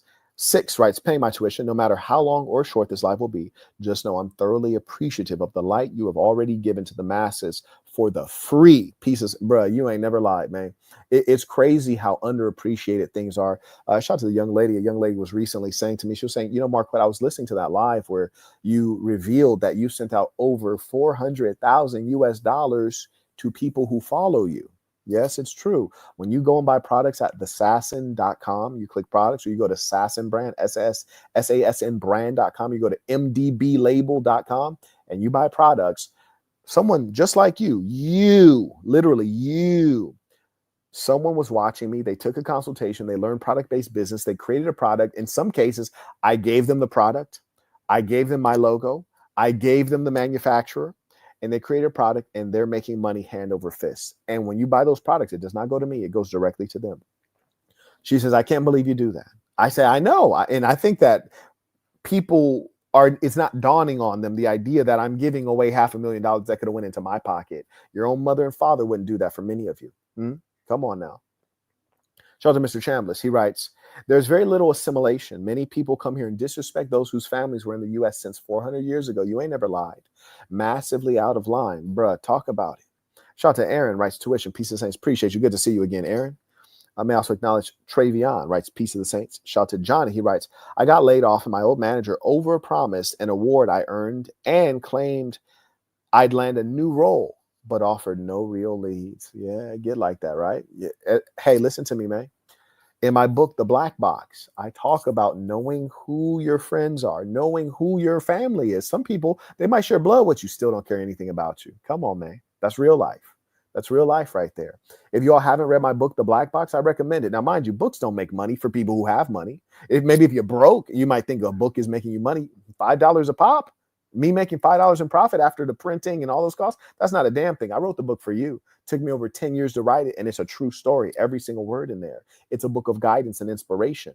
And the reason I recommend it to you is because if you took those false promises as real promises, you probably need to read it so that you can better assess around you who really cares. It's an important skill. It's an important awareness. The gentleman further writes, the director also stayed silent. Yeah, you learned something that day. He writes, cut ties or stay connected on LinkedIn. Well, here's the thing. Now, I don't want to get into no Book of Dark Truths mentality. I don't want to get into, I don't want to do too much on here, but let me tell you this. If someone thinks that you don't like them, how are they likely to speak about you and to treat you? You already know that they're grimy and they don't favor you, right? So ask yourself, if they know that I now know who they are, now how will they behave? Ask yourself, what's the upside? What's the downside? If I break ties on LinkedIn, what's the upside of that? Does it advance me at all? If I break ties on LinkedIn, what's the downside on that? Does it send them a message? Does it do anything? Will I need a reference or a recommendation from them? So ask yourself these questions. I do believe in both the Boss University and as well for the members. I believe I shared it. It's called the Marquettian Decision-Making Matrix. The Marquettian Decision-Making Matrix. It asks you a number of questions. It helps you figure out what the best outcome is. Shout out to B Brazy. He writes, hey, saying, I would love to hear your knowledge and opinion on the leader of Burkina Faso and the situation with the American general. Well, it's classic America. They are going to rob, steal, and kill. This is classic Western behavior. Rob, steal, kill. And they hate nationalists. And nationalists come in many varieties. Sometimes they're called communists, but they're really just nationalists, which is to say that they are actually practicing my country first. And of course, America doesn't like that. So you're always going to have, whether it's the French, the Americans, or whomever, are going to be trying to go in there and to destabilize the country, create a coup, or just to murder him outright. So the leader of Burkina Faso, he does have the Russians backing him. He has an effective propaganda structure currently. But the real question is, how good is his intelligence apparatus? How good is the technology that they rely on? And is he able to know that he has enemies, not only in the form of the Western powers, but at his borders? Maybe there's a military group that's training in Niger that might be problematic. Maybe the African Union might send troops against him, right? Like that's how ugly it is nowadays. So he has to understand who his friends truly are and make sure that he locks that place down domestically. Now, here's the problem. Anytime you have a true nationalist, shout to Idi Amin Dada, shout to Robert Mugabe, all of them described as monsters. Are they really? Nah, they're just trying to get what's best for their people, the people who originate from that soil. But what you really have to do to establish a firm base of power, you have to make sure that domestically everything's on click-clack. If you have not secured your power domestically, you're going to be a victim of your own people in some cases. So with that being the case, they're going to have to call him a fascist. Why? He's imprisoning political opponents. Well, those political opponents you named, they wanted to murder me and replace me. They were organizing a coup. They were training, in the neighboring country as organized by the Central Intelligence Agency. They were about to try to take me out. That's why I had to. So, he has a lot of work ahead of him. And, I wish my blessings upon him. He'd be wise to start trying to bring in some elements into his country, controlled elements, that can kind of keep him a little bit safer, which is to say, you do need direct investment. So who are you going to let in and under what circumstances? He'd also be wise to try to bring in some less controlling capital. And what I mean is, if you invite in the Chinese, you're inviting in Chinese control and power and influence. But say you opened it up and you said, like, Trump is selling visas. What if you were selling visas to certain entities? That might be helpful to them. What if you were allowing Americans to get Black Americans to get secondary citizenship there? What if you were opening up freehold land and freehold real estate opportunities in a controlled way? Well, you can get a lot of cash in there. But also you'd have American citizens there. So maybe if there was, mass instability and things like that, maybe you could kind of put the American government on the hook a little bit more. Maybe you could say that the American government is killing their own people, and you can use them. This sounds ruthless, but kind of like American citizens, it would be Black Americans be most likely to go. I'm sure you get a couple hippies in that are not Black, but you basically utilize them to create a safer environment for your people and your administration. I'd have to elaborate on that maybe for some to understand, but I think most of you kind of get what I'm saying. Shout to Tadic, writes, peace to the saints. Appreciate you supporting the work. Da writes, saying, I'm looking forward for that live stream breaking down Ibrahim. Honestly, I just find that folks don't support the streams about Black topics. That's why I don't do them. You hear me? Like, whether it's anything Black, where Africa, like, people don't support them. I might consider it, man, but I would really have to be lobbied. Shout out to Beast. He writes, talk that talk, peace of saints, sir. That's all I can do. is talk it, but we also gonna walk it. I promise you that. Shout out to Travion writes, can a person be both ruthless and good? Absolutely. And you must be ruthless to be good. Because dig this.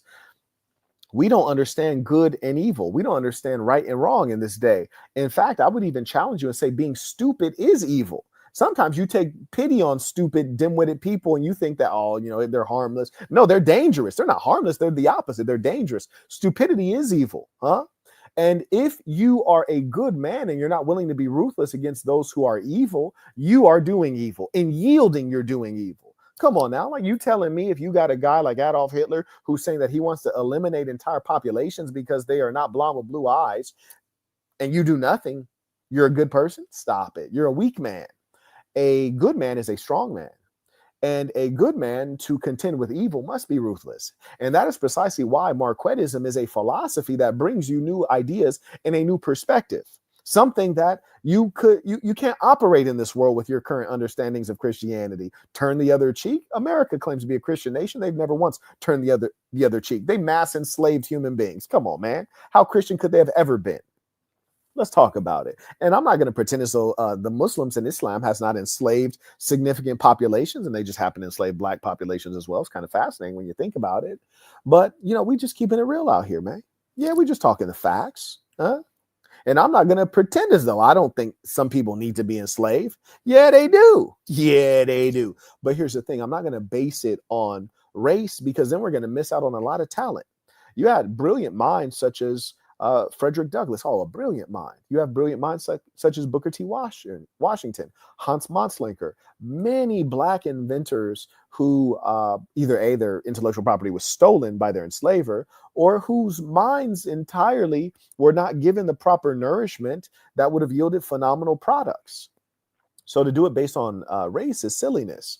But are there some people that are best fitted to be slaves? Absolutely. I can't tell you how many harlots are on OF merely because they're not good for anything else except their body. So yes, I will take their labor and we will put it to good use. Come on now. And I tell you what, if you had slavery as one of those options, you heard me, is like, hey, if you don't want to get on in the society and be a productive, contributing member, we got some slavery for you. Oh man, people would start getting their act together. Yes, they would. Yes, indeed. I'd also have an exchange program. You dig? A different kind of exchange program, not a student exchange, but you don't want to behave yourself exchange? You don't want to contribute? We're sending you to Somalia. Deuces, you're going to Albania. See you later, little buddy. Yes, indeedy, man, because this place is still too good for most of the people who are in it.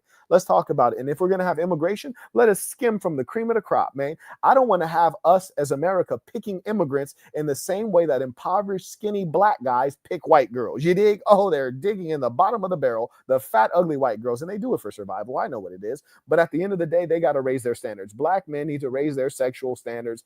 And as well, America needs to raise its standards, which is to say, if we're going to let in immigrants, they really do need to be Elon Musk level, which is to say, add some value. Now, granted, Elon Musk is an extraordinary racist and a pervert, but it gets like that. He did add some value. Shout out to Dante. He writes, peace and saints. These political lives are intriguing to me. I'm curious on your view of Ibrahim. Okay, listen, it seemed like I got to do the work. Okay, the people are asking for the work. I'm going to do the breakdown.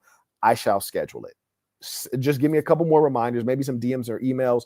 I'm going to schedule it. I'll send it over to my editor to get us a thumbnail cooked up. We going to go in. And when I go in, it's surgical. It's research based. I'm going to add in the history. We're going to talk about the present, the threats to success. We're going to go in. Say no more. Let it be done. May I acknowledge King Florio writes, someone argued that China has a population issue due to the former one child. Brody, these are the arguments that you hear the idiotic people in the West using. This is their propaganda. This is just propaganda. They try to twist things that are good and make it seem bad.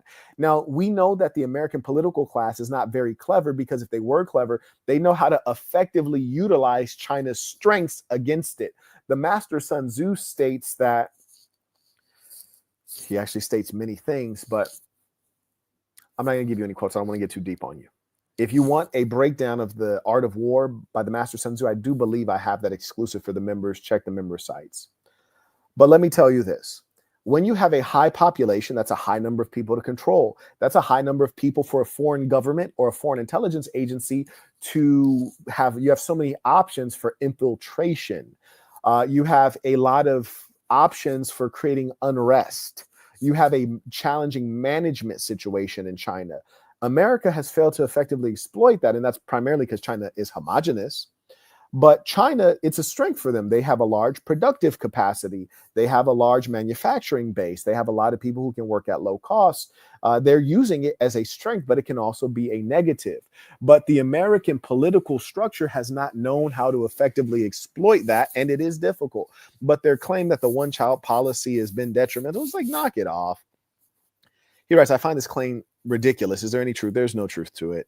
It's again the American commentators, and mind you, our news is not news anymore. It's propaganda, and it's not even quality propaganda. What really annoys me to no end about the American news is for the last 2 weeks it's been the same news over and over, but it's not news, it's speculation now. It's either propaganda or speculation. They need content because they're trying to make money and they need to run adverts. So you'll watch a whole 8-minute segment, you're like, yo, what did you tell me? You didn't even tell me anything. They're like, oh, the trade war is heating up. There's about to be a deal. He met with this person. He talked with that person. Is there a deal? No deal. Listen, report the news when there's news.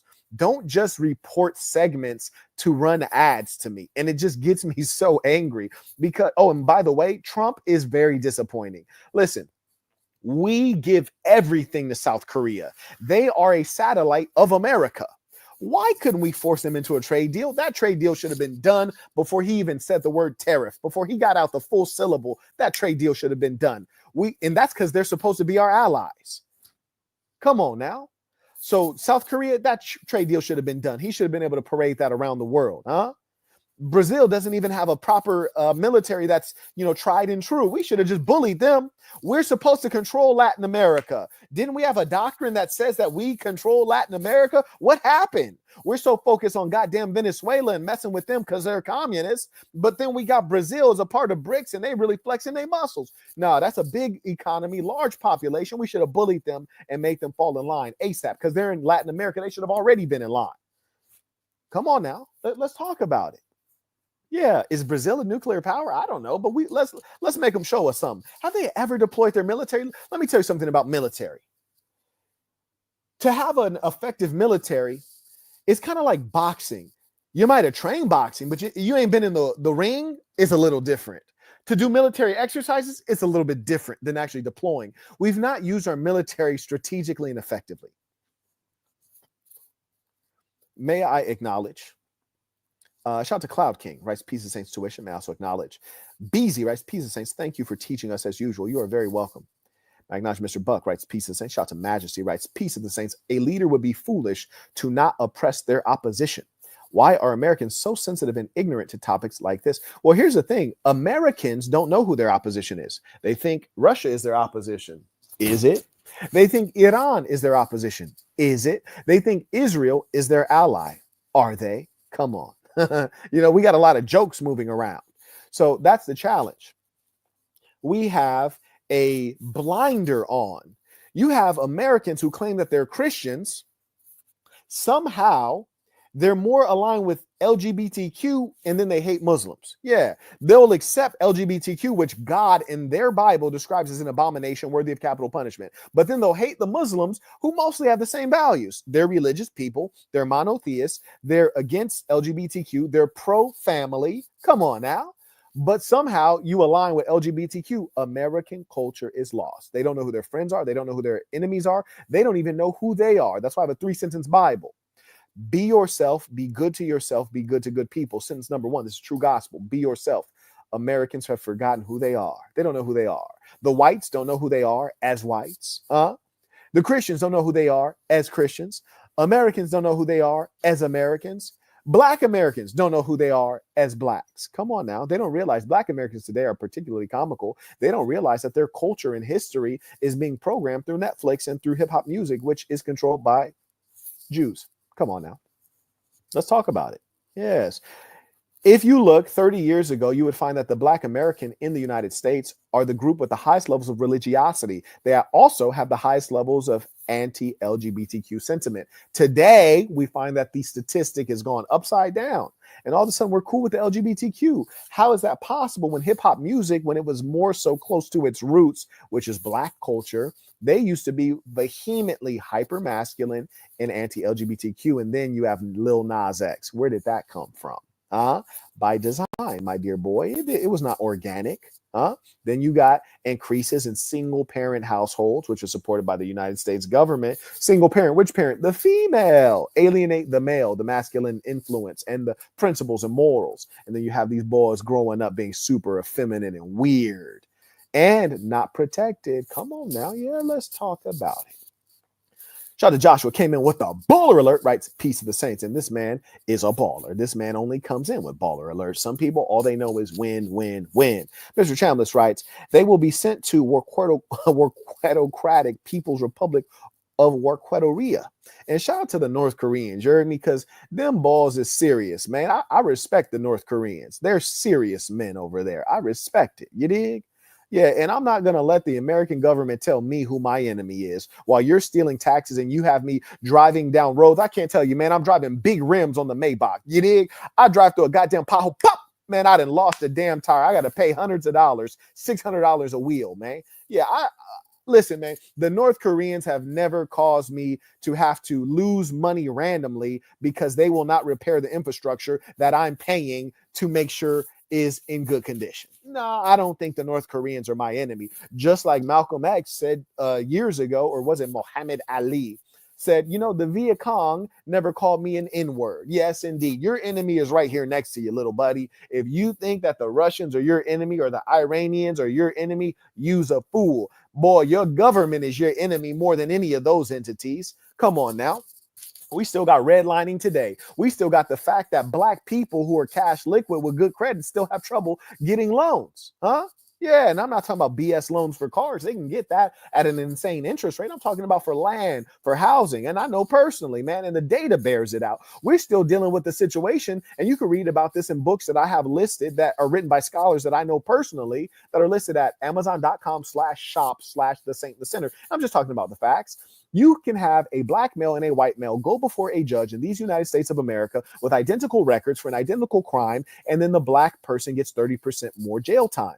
Those are just the facts. That's the data. Okay. Now, this is not to say that racism is so strong in America that you cannot win, bro. Listen, if you can't win here, you can't win anywhere. If you're a loser in America, that's because you's a loser. Okay. America does not have that much racism to where you can't win. You can absolutely win, but I'm not going to lie and say the racism doesn't exist. So I'm not going to go Candace Owens and Officer Tatum and then marry white people and pretend as though my goal is not to like be as white as possible. This is not to say that I'm a Dr. Umar kind of fool who thinks that you should deal with unruly black women just because they're black. That's ludicrous. Those women behave like animals and look like wildebeests and weigh the amount of a linebacker. No, I wouldn't deal with them at all. I don't think there's anything wrong necessarily with marrying a white, an Asian, a Latino, or a black as long as their conduct is on program. And if they abide by SAS and culture, please, I bless the marriage, you dig? But what I won't have you doing is being a black person or an Asian person, let's talk about that, marrying a white person largely because they're white. That is self-hatred. Officer Tatum, Candace Owens. And what I won't have you do oppositely as a black person, I won't have you being a Dr. Umar acolyte, aka fool and victim of scamming and saying, I'm going to marry Shanigwa, even though that she has no morals, is completely promiscuous and won't obey my program as a man.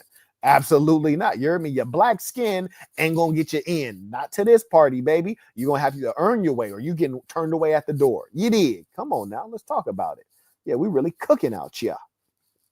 Yes, indeed. And if I didn't acknowledge Mr. Buck, I'd do it again because he's always supporting. Shout out to Majesty. And may I also acknowledge, he writes, Peace of Saints, a leader would be foolish not to, okay, why? Yeah, got that one already. And shout out to Trill supporting the work as well. Appreciate you. May I also acknowledge via PayPal, shout out to Jacob supporting the work. He writes, Peace of the Saints, any advice for the future? I made a mistake at work for $1. It get like that. Customer got aggressive. I didn't like his tone, and I told him I don't like the way he's talking to me. There were 2 little girls behind him. He doubled down and even said, I won't work another day in my life. I just double checked and I was wrong. Then he apologized, but I didn't like it. Thank you for all that you do. Respect to you. Well, number one, you cannot dominate unless you can anticipate. There are a small number of things that can happen in a given environment. Like, for example, I'm doing a business deal right now, and the people on the other side of the business deal, they've been really screwing up. And I sent an email before I hopped on my flight to Slovenia. And the subject line, I tagged everyone in this business deal and I put deeply disappointed as a subject line. I took out time to write a few paragraphs, which I never do. I would never even communicate directly with these people. I make them communicate through my people working for me. But I addressed everyone directly. The subject line was deeply disappointed. I explained to them, I said, in your business, you have a limited number of things that you do. You do your thing. You do this over and over and over and over and over again. If you're a tire repair company, all you do is repair tires. You should be good at that. It's a predictable process. And all of the things that can go wrong in the tire repair business are predictable. There's a limited number of circumstances. No one's ever going to show up to your tire repair business and say, hey, I need you to build me a time machine. No one's going to show up to your tire repair business and say, hey, can you make me a hamburger? There's a limited number of predictable outcomes, which is to say, when you are at your job, there's a limited number of bad things or challenging things that can happen. A disgruntled customer. You should be asking yourself, if someone comes in and they have an attitude with me, or they tell me I'm wrong, or they're yelling, or they do X, Y, and Z, what am I going to do? And I would have my pre-loaded responses. And I would also know the way in which I want to engage that person. For example, I would say, if I'm dealing with a customer that I can tell is not going to calm down, before they can escalate, I'm going to escalate to my manager. I'm going to say, hey, you know what? I apologize that we can't solve this. Let me get my manager. Maybe he can help. Or if I have a customer that's coming in and being destructive in the store, I am going to escalate to the police. I'm first going to say, excuse me, sir, if you do not exit right now within 5 seconds, I'm going to call the police. 5, 4, you're not exiting. I'm calling the police. Boom. I'd have a preset, preloaded number of responses. And this is why some people reach the height of success and other people stay at the bottom. You see, because while you're in there like, there's somebody else in there on hustle mode. You showed up to work to make your hourly wage, $10 an hour, whatever you make an hour. I showed up to make the most money possible, to have the easiest experience possible. I showed up to go from peon to manager, from peon to CEO. I went in there. I'm not being buddy with everybody. I'm trying to serve everybody. You heard me? I'm not talking gossip with my colleagues. I'm asking them what their goals are. What do you need help with? I'm coming in asking my boss, what does he need help with? I'm trying to show up early and make sure everybody knows I'm there early. I'm waiting till the boss leave. I ain't leaving before he leave. I'm going in there to make a statement so I can get to the top. You hear me? Like, I'm coming in there with my brain turned on. I'm not coming in there as a 9-to-5er. I'm coming in there as a goddamn multimillionaire every single time. Boss University. That's where I teach you this stuff, to think like a boss, not a damn peon. That's why you stay in a peon's position, because you're thinking small. You're thinking in the next moment, in the next minute. Come on, man. And this is the saints. We are those who are supposed to be at the top. You can't get to the top with low-level thinking. You have to have high-level thinking to get to the high level. And I've said it many times. You cannot dominate unless you can anticipate. And within a given environment, there's a limited number of possibilities. For example, I was recently in a situation at an outdoor restaurant, and I saw a guy nearby, and he was behaving and moving erratically. I could tell that he was drunk. And I knew that if he caused any trouble, I could easily sock him out. But I was having dinner, and there was a dinner fork there. And I thought, even better, I'd rather, pierce his chest with this dinner fork. That would be the most effective way to dispatch him. So while everyone else is casually eating, I'm observing the drunk guy who's nearby, who might bump into my table and try to escalate. And I've already decided how I'm going to kill him. You understand the difference in thinking, the difference in level of thinking? I've already decided that I'm going to stab this fork through his chest. And if I need to exit, there's 3 different ways I could exit efficiently if I so chose to do that. He cannot win against me. Everyone else is casually eating their hamburger. I'm eating my hamburger, and I've plotted his doom already. We're different. The level of now, granted, what is the likelihood I'm going to need to stab him in the chest? It's low. Do I even need to use a weapon? No, he's drunk. I could dispatch this guy when he was sober at his best with ease. But I'm asking myself, what is the most effective solution? That is how I want the saints trained up. You see, now I'm a full-grown, full-size man. I think like this, and I want to teach this thinking to all of the saints so that our women could dispatch him if they needed to, so that our men who are of smaller stature, we got guys who are probably 5'5", 5'6", 5'7". You heard me? Slim. I want them to know, okay, well, if I'm going to win this altercation, I need to be able to, I can't start late. I got to start early. You heard me? Like, you got to anticipate. Me, I'm a full-size guy. You know, he probably not even gonna try it with me. But if it was a smaller guy, he for sure gonna try it on you. You need to be ready because he gonna pick you out because he thinks you can be prey and he gets to get his bully on. No, sirree, Bob. No, sirree, Bob. Now, I'm not encouraging thoughtless violence, but I am encouraging you to embrace a new level of awareness, of militance, of ability to anticipate. I want you at the top of everything that you do. I don't even want you to participate unless you can win. Come on now.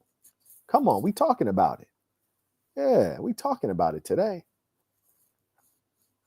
And me personally, I just don't like drunk people in general. I don't want to be around them. I don't like drunk people. I'll go ahead and take a pause for the cause. We can carry it on. I got a lot more to give, actually. Surprise, surprise. If you guys want to carry it on, we'll carry it on.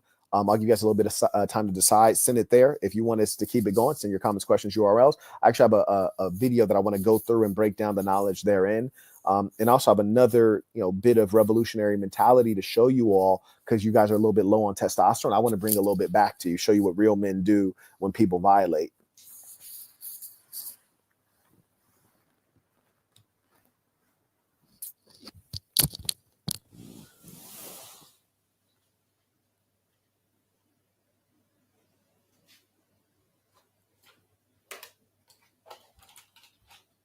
By the way, I'm still live. I'm sorry. Hey, the door's open. The door's open. It's still like kind of, I'm gonna make it colder. It's still kind of warm in here.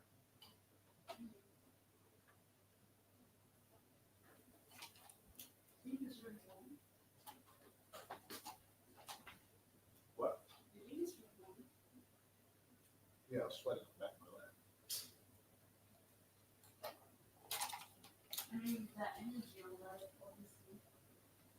Yeah, me too.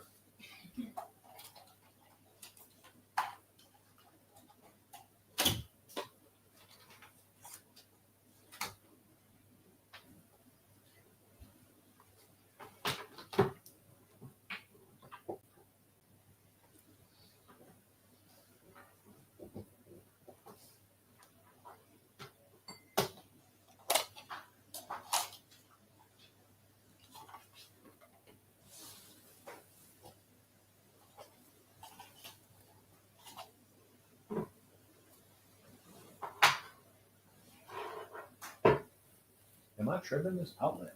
Won't let me plug in.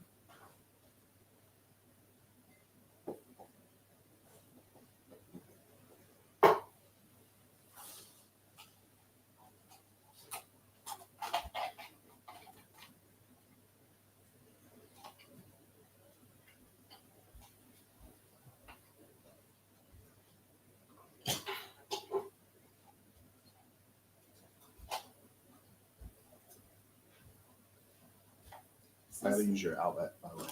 I had to use your outlet. This one's not working.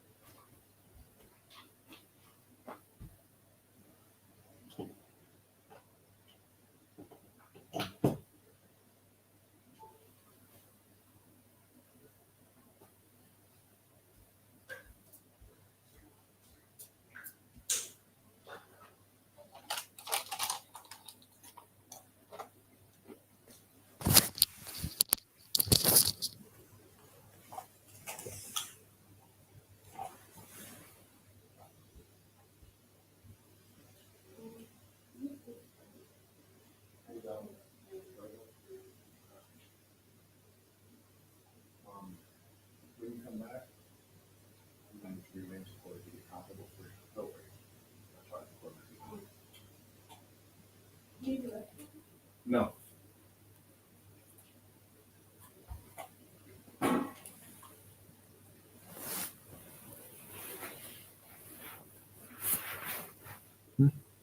Here.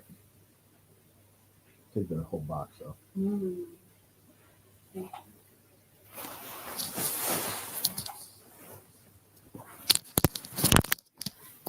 What do you think?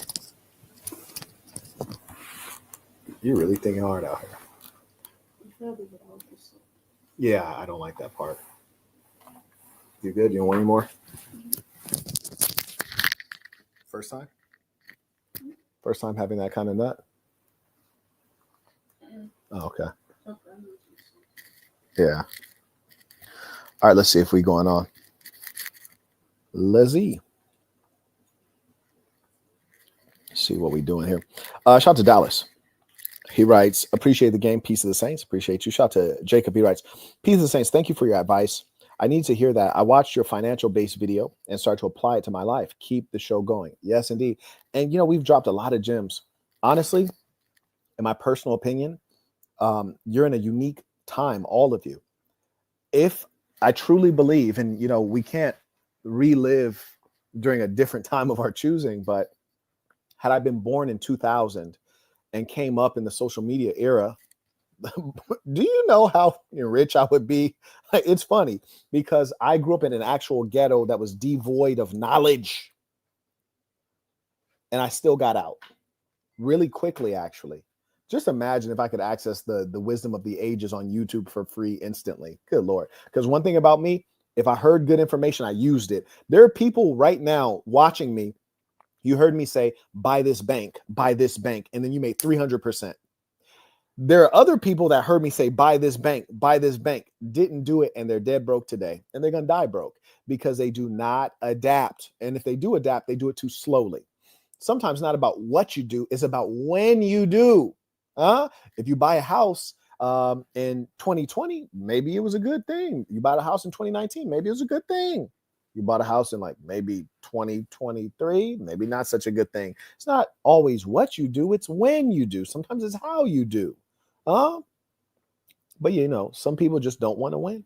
Shout out to Kyle with a bowler alert. He writes, peace of the Saints. Whenever I find myself explaining to these, quote, professionals with single areas of expertise how they should operate, I remind them, quote, I'm the only unpaid person in this room on this call.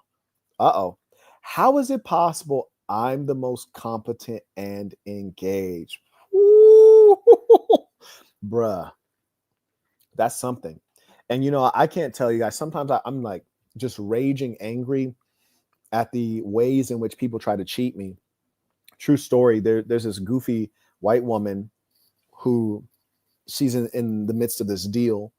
And I kid you not, this woman has cost me in excess of $10,000 and just expects me to just that I didn't have to lose and just expects me to be no, you're not going to cost me in excess of $10,000 and I'm going to be cool with it. In fact, you're not going to cost me an extra $10 that I didn't have to pay and I'm going to be cool with it. No, I want the numbers that we discussed originally and I want everyone to do their goddamn job. You heard me? And here's the thing. If you don't press it, they're going to finesse it. If you don't press it, they're going to finesse it, man. You're going to get cheated if you'll let them. That's the world that we're in. That's precisely why we are pushing cultural revolution. Shout out to Brad supporting the work. Appreciate you. Shout out to the real ones. Shout out to those who pay what they owe. Shout out to the men that stand up, make their name known. Shout out to Don Terrace writes, carry on, please, peace of the saints. It seems like the will of the people is that we shan't. But I'm going to go ahead and for the folks who support, I'm going to go ahead and wind down these ideas. So I'm going to give you this. We're going to get up out of here. Cisco, Microsoft. Let me rewind this. And this ball is doing the work of the Chinese Communist Party. So he created Alibaba, which is the Amazon of Asia. He sees it clear as day. For 3 decades, the United States corporations raked in obscene amount of cash. Now, number one, this is weird. And as a capitalist, I don't condone this kind of strange commentary, which is suggesting that there is a such thing as an obscene amount of money for a corporation to collect. That is foolish, for a corporation is only organized for profit. So as a rational actor, a firm is aimed at making profit. That's what it's for. So to suggest that there's a such thing as obscene levels of profit, there are not. So that's communist type thinking. And I don't condone that, as I don't condone communism. And we've seen communism around the world and we've seen it fail around the world. So now one thing we must acknowledge is that what the Chinese are practicing is like a, in part centrally planned, in part market economy, communism with capitalist features. The Americans have failed to adapt. They're going up against behemoths that are backed by the Chinese state and might, and they are not realizing quickly enough that a lot of governments are not playing fair, especially those in Asia. South Korea, our ally, is one of them. And so the fact of the matter is, this is why American firms aren't able to compete, because they're not competing in a fair marketplace. But also, let us not realize that American firms are also competing against the American citizen. Marquette, what do you mean? Yeah, they didn't send those jobs to China for funsies. They sent it to maximize profitability. They could have very easily manufactured in the United States. So that was in part the issue of the rational firm trying to maximize profit, which they're supposed to, but also the issue of the American government allowing it. You see, capitalism and democracy are in fact incompatible in as much as, and mind you, this is an original Marquettism. This is why I am the most brilliant among the YouTube commentators. You never hear them say this unless they're stealing my shit. And I've said this before. Capitalism is really based on the individual and what the individual wants for self, the entrepreneur, the family firm, me as an individual, my family that's going to work with me and volunteer until I can afford to hire people. But it's a dictatorship.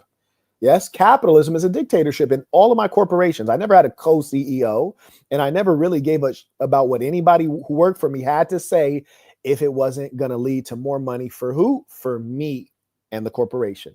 It's a dictatorship. Democracy is not a dictatorship. It is the opposite. So you have an economy, an economic system, which is based on rugged individualism. It's based on pulling yourself up by the bootstraps. It's based on the individual's ingenuity, capacity, work ethic, and drive for profit for themselves. And then you have democracy, which is based on democracy is majority rules. It's what's good for the majority, what's good for the masses. It's we're all in this together. They're incompatible systems, which is fine. We have an adversarial legal system, which I also have spoken against, and I explain why philosophically and functionally.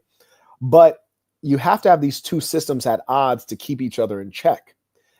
More so the democracy keeping the capitalist system in check and the corporations and the plutocrats. But we haven't had that. And that's precisely why your jobs have disappeared. That's precisely why you have huge levels of inflation. That's precisely why you have people who run our country but are nationless and effectively yield to Israel or whoever's paying the most. Come on now. Let's talk about it. But the reason I wanted to rewind this video is because I want you to try to piece together these ideas and how they're trying to stitch together ideas that are not necessarily coherent or even correct by themselves. Let's continue listening. So let's listen to Jack Ma. Let's listen to what he says. We just want to control the IP. We just want to have technology. So he's saying that's what the United States said. We just want to control the technology and the IP. And mind you, many of you have not been to China. I've been to China many times. I've been toured around China by the Chinese Communist Party functionaries. And you can see the footage on my Instagram. Somebody please drop my Instagram at Marquette Devon. Scroll through my highlights, click China, and then you'll see what I'm talking about. Anyways, the point is this. At Pudong Airport in China, obviously, they're selling fake iPhones. Yes, they're selling fake iPhones, and they're damn near as good as the real iPhone, probably because China makes iPhones. So what you should understand is that this language that Jack Ma is using, and it's supported by this Caucasian fellow who apparently is in America, it's lies. China steals our intellectual property, and at a level we don't care, and at a level it doesn't really matter because we think that they're behind us technologically. Not the case in some cases. So are we really concerned about having the IP when China is producing all of the products? They got the IP and they're copying it, and they're selling iPhones at the Pudong airport for a fraction of the price. And obviously, if people are inside of the airport selling fake iPhones, clearly the Chinese government condones it and has turned a blind eye. They don't care. Come on now. So stop acting like China is the producer of our technology and there's not technology transfer going on as a result. Don't tell that lie. That was a lie that you just heard in this video. That's why we're here talking about it. By the way, tap in Instagram, Marquette Devon. And I'm not saying tap in for my good. Shit, I don't make a penny. I'm not going to say I really don't make money. I don't make a penny on Instagram. I don't. You see, I don't have a blue check on Instagram. I had one. They took it away, not because I'm not Marquette Devon Burton, which is what that's supposed to indicate, that it's a notable person. It's supposed to indicate you are who you say you are. It's a mark of authenticity. They took mine away because I put a video out that said Tinder girls are trash, which is a fact. That's why they took mine away. And they allow people to DM me every day, call me an N-word and say they're going to kill me. And that's okay to Instagram. Lets you know a lot about Instagram and a lot about the society that we are in. Thank you, Chung. I appreciate you. And shout out to those who move quickly and get the job done. That's what we will need. And let you all understand hierarchy and be great soldiers. Because I want you to know you'll never be a great general unless you're a great soldier. You'll never be a phenomenal teacher unless you're an even better student. And we must understand that the governments of the world, they do not want you to follow a great leader. They don't want you to be dedicated. They want to be able to take that leader, put him in prison or kill him, and you do nothing. So right now, this is all the training right now. You get to see right now the level of support for your leader before anything goes wrong. So if you're really going to rock with a movement, start going through the paces right now in your head. It's too late to be good at war in the midst of a war. You have to prepare for the war before it starts. That's why I was saying we could easily overwhelm Brazil. Like, who have they gone to war with? They don't have capacity. They haven't had to spend. They don't have the practice, But here's a funny thing. We think that we're going to have an easy time fighting the Pashtuns or fighting the folks in Afghanistan or Iran or other folks in the Middle East. Listen, the Latinos and the Middle Easterners are different. Marquette, what do you mean? Well, Latin America has been pretty damn peaceful. Low key, it's been pretty peaceful. You haven't seen a lot of militaries deployed. You haven't seen interstate fighting. You've seen some skirmishes. You've seen some guerrilla warfare. You've seen a lot of America-stimulated coups in Latin America, but you haven't really seen them deploying military, like real military. I think the last notable thing, in my opinion, was like the battle for the Falkland Islands. I think it was the United Kingdom versus Argentina. But aside from that, like, when have they really gotten it on? We could bully Brazil. You hear me? Probably I could get a couple of the homies go take care of that. But here's the thing. You guys are messing around with them bulls in the Middle East, man. They've been fighting for a long time and they dedicated, Brody. And here's the funny thing. The CIA trained half of them. So you're basically fighting against great tactics that you taught them and fighting against weapons that you gave them and or finance. Oh, it's a true story. Oh, Osama bin Laden, a.k.a. CIA agent. Oh, you ain't know that? Yeah, do your research, man. Yeah, America's government is utterly filthy, truly wicked. And I challenge that it is as wicked as the Nazi regime. Yes, I challenge. Start adding up the bodies. Count up the bodies, all the wars. Let's go from World War II, the end of that, to today. Let's add up all the bodies. Bodies in Iraq, bodies in Syria, bodies in Iran, bodies in Yemen, bodies in Afghanistan, proxy wars. And man, I ain't got that kind of time. But you guys get it. On the brand to leave the lower end jobs for the world. Grace strategy. Past 30 years, IBM, Cisco, Microsoft, they made tons of money. The profit they made are much more than the 4 largest banks in China. But where the money? So the American corporations made tons of cash, made way more money than all the banks in China. Where'd all that money go? Now, this is the weird part. This is just completely illogical. These are specious arguments.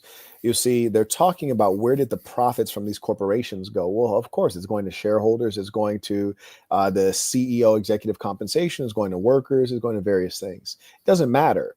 Cisco, Microsoft, IBM, this is not the government, you fool. They're not supposed to provide for the public good or public services. So what you really should be asking is the tax revenue, where did that go? We don't need to question the foundations of capitalism here.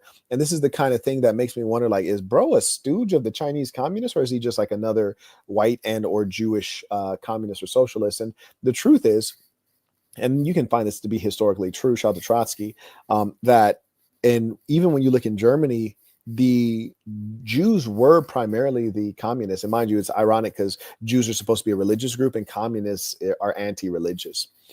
So they were consistently the communists. And this is not surprising because Jews are very well educated and often new ideas come out of universities, and political movements are student movements in their origin. Why? Because students are idiots they're not idiots. They're ignorant and they have free time. So they're the ones that are usually the basis of any revolution. That's why governments go to great lengths to control students, including America. That's why you see them penalizing people on campuses, pulling degrees, expelling foreign students, because that's where revolutions start among students in universities. They're ignorant, they have free time, they're easily influenced, okay? And universities produce communists and communism. And Jews are highly populated in universities, as well as finance, law, banking, and generally places that control powerful industries and large swaths of people. But the fact of the matter is, most of your early Jews are communists. Or excuse me, let me say it the other way around. I apologize. Most of your early communists are Jews. This is a historical fact. This is not something that is made up. It's well known, in fact. May I acknowledge, shout out to Dylan, who just became a member at patreon.com/the Saints in the Center. May I also acknowledge Travis supporting the work. Shout out to Patrick supporting as well. He writes, any jobs? Not currently. Not currently. And I do, as you guys know, I do when I have jobs that I can hire for folks within the SaaS and have a specific skill set. I always prioritize folks within the SaaS, and I've hired many folks within the SaaS, and we've been paying some of them salaries for a long time. I appreciate that offer, Patrick. And God willing, we'll get to meet someday soon. May I acknowledge Soulless supporting the work. Appreciate you. Let's go ahead and finish out this video. And I guess we won't get to the other pieces of information, but maybe one day soon. Go. There you go. Past 30 years, the American had 13 wars, spending $14.2 trillion. The money going there. What if they spend a part of that money on building up the infrastructure? This is a very meaningful point. He brings up a completely rational point, but it's not the greatest argument in as much as just because America spent 13 trillion on wars, that does not mean that that's a total loss. They could have spent 13 trillion on wars and then stolen the oil, stolen mineral resources, colonized those lands, and they could have made America even wealthier, created foreign states, satellite states, could have expanded empire. Wars are not necessarily or inherently bad. In fact, when you look at all of the empires of the earth, they're built on war. So his assumption that war is inherently a net negative is completely wrong. It's the way America has engaged the wars. It's the fact that they've been protracted wars. It's the fact that we have not collected the booty of war. And when we did collect the goods of war, it went exclusively to the corporations. It was not returned to the American taxpayer, which ironically are the very people who financed the war. Come on now. And this is why you need me here to break this down, because bro is over here like giving half truths. Helping the white collars and blue collars. No matter how strategy good it is, you're supposed to spend money on your own people. And the other money, which I'm curious about, is that when I was young, I heard America is about Ford and Boeing, those big manufacturing companies. The last 10, 20 years, I heard about is Silicon Valley and Wall Street. That's it. The money go to the Wall Street. And what happened? Now, this is a very good point, and it's ironic because the Chinese also have an exchange, as do many other countries. And this is one of the greatest ills of capitalism because it's not really capitalism. When you're looking at people that we admire in our society, like even a Warren Buffett, it's like, what has he actually done for the society? Nothing, actually. What has Wall Street done for the society? Nothing. If you have people who are basically trading papers all day, paper assets, trading stocks, day traders, even cryptocurrency, these people offer no value whatsoever to the society. They have no products. They have no services. These are the moochers of the society. And truth be told, if there ever were to be a revolution, it would need to be a global revolution, and it would have to eradicate the stock market, which is basically a casino that's organized on screwing over people who are middle and lower class.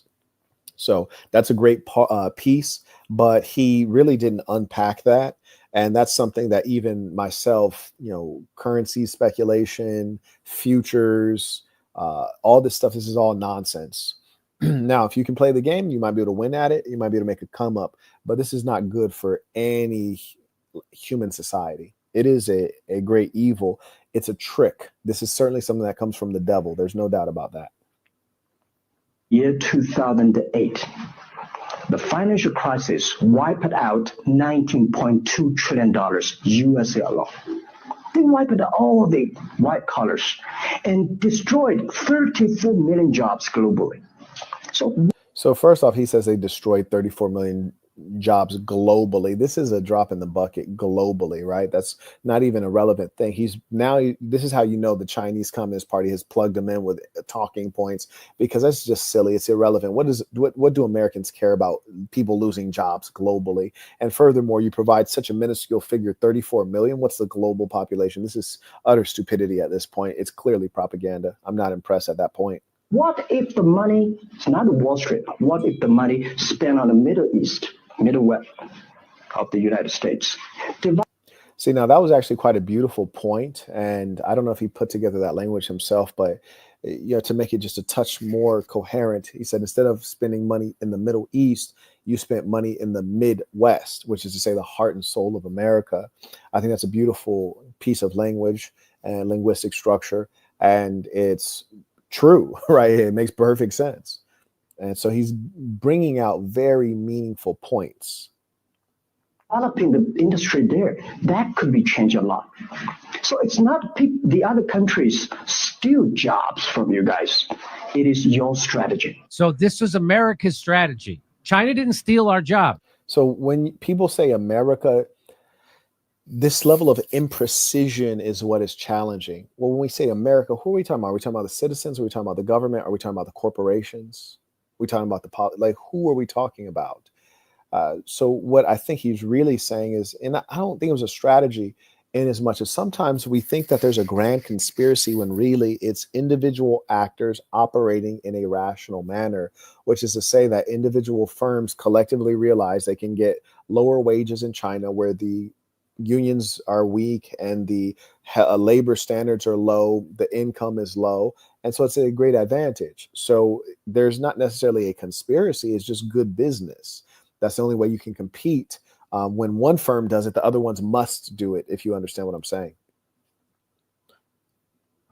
This was American corporations' big idea. It wasn't China's idea that America would take our manufacturing and send it to them. That was our idea. Why? Because it would increase corporate profits, because they could make their products cheaper. And then the corporations could get richer, and then they could buy jets, and they could buy yachts, and they could buy golf courses. But they didn't invest any of that money back in the Midwest. They put all that money into that stuff, or they put it into bombs for the Middle East. See, now that was a very dishonest explanation. I got another video too, but we're going to wrap it up. That was very dishonest. So he said they, referring to the corporations, he said they didn't put it back into the people of America or the Midwest. He said they put it into bombs. Really? So you're telling me Apple, which has factories in China, so they move manufacturing to China. Apple's supposed to invest in bombs? Like, see, now you see the argument break down.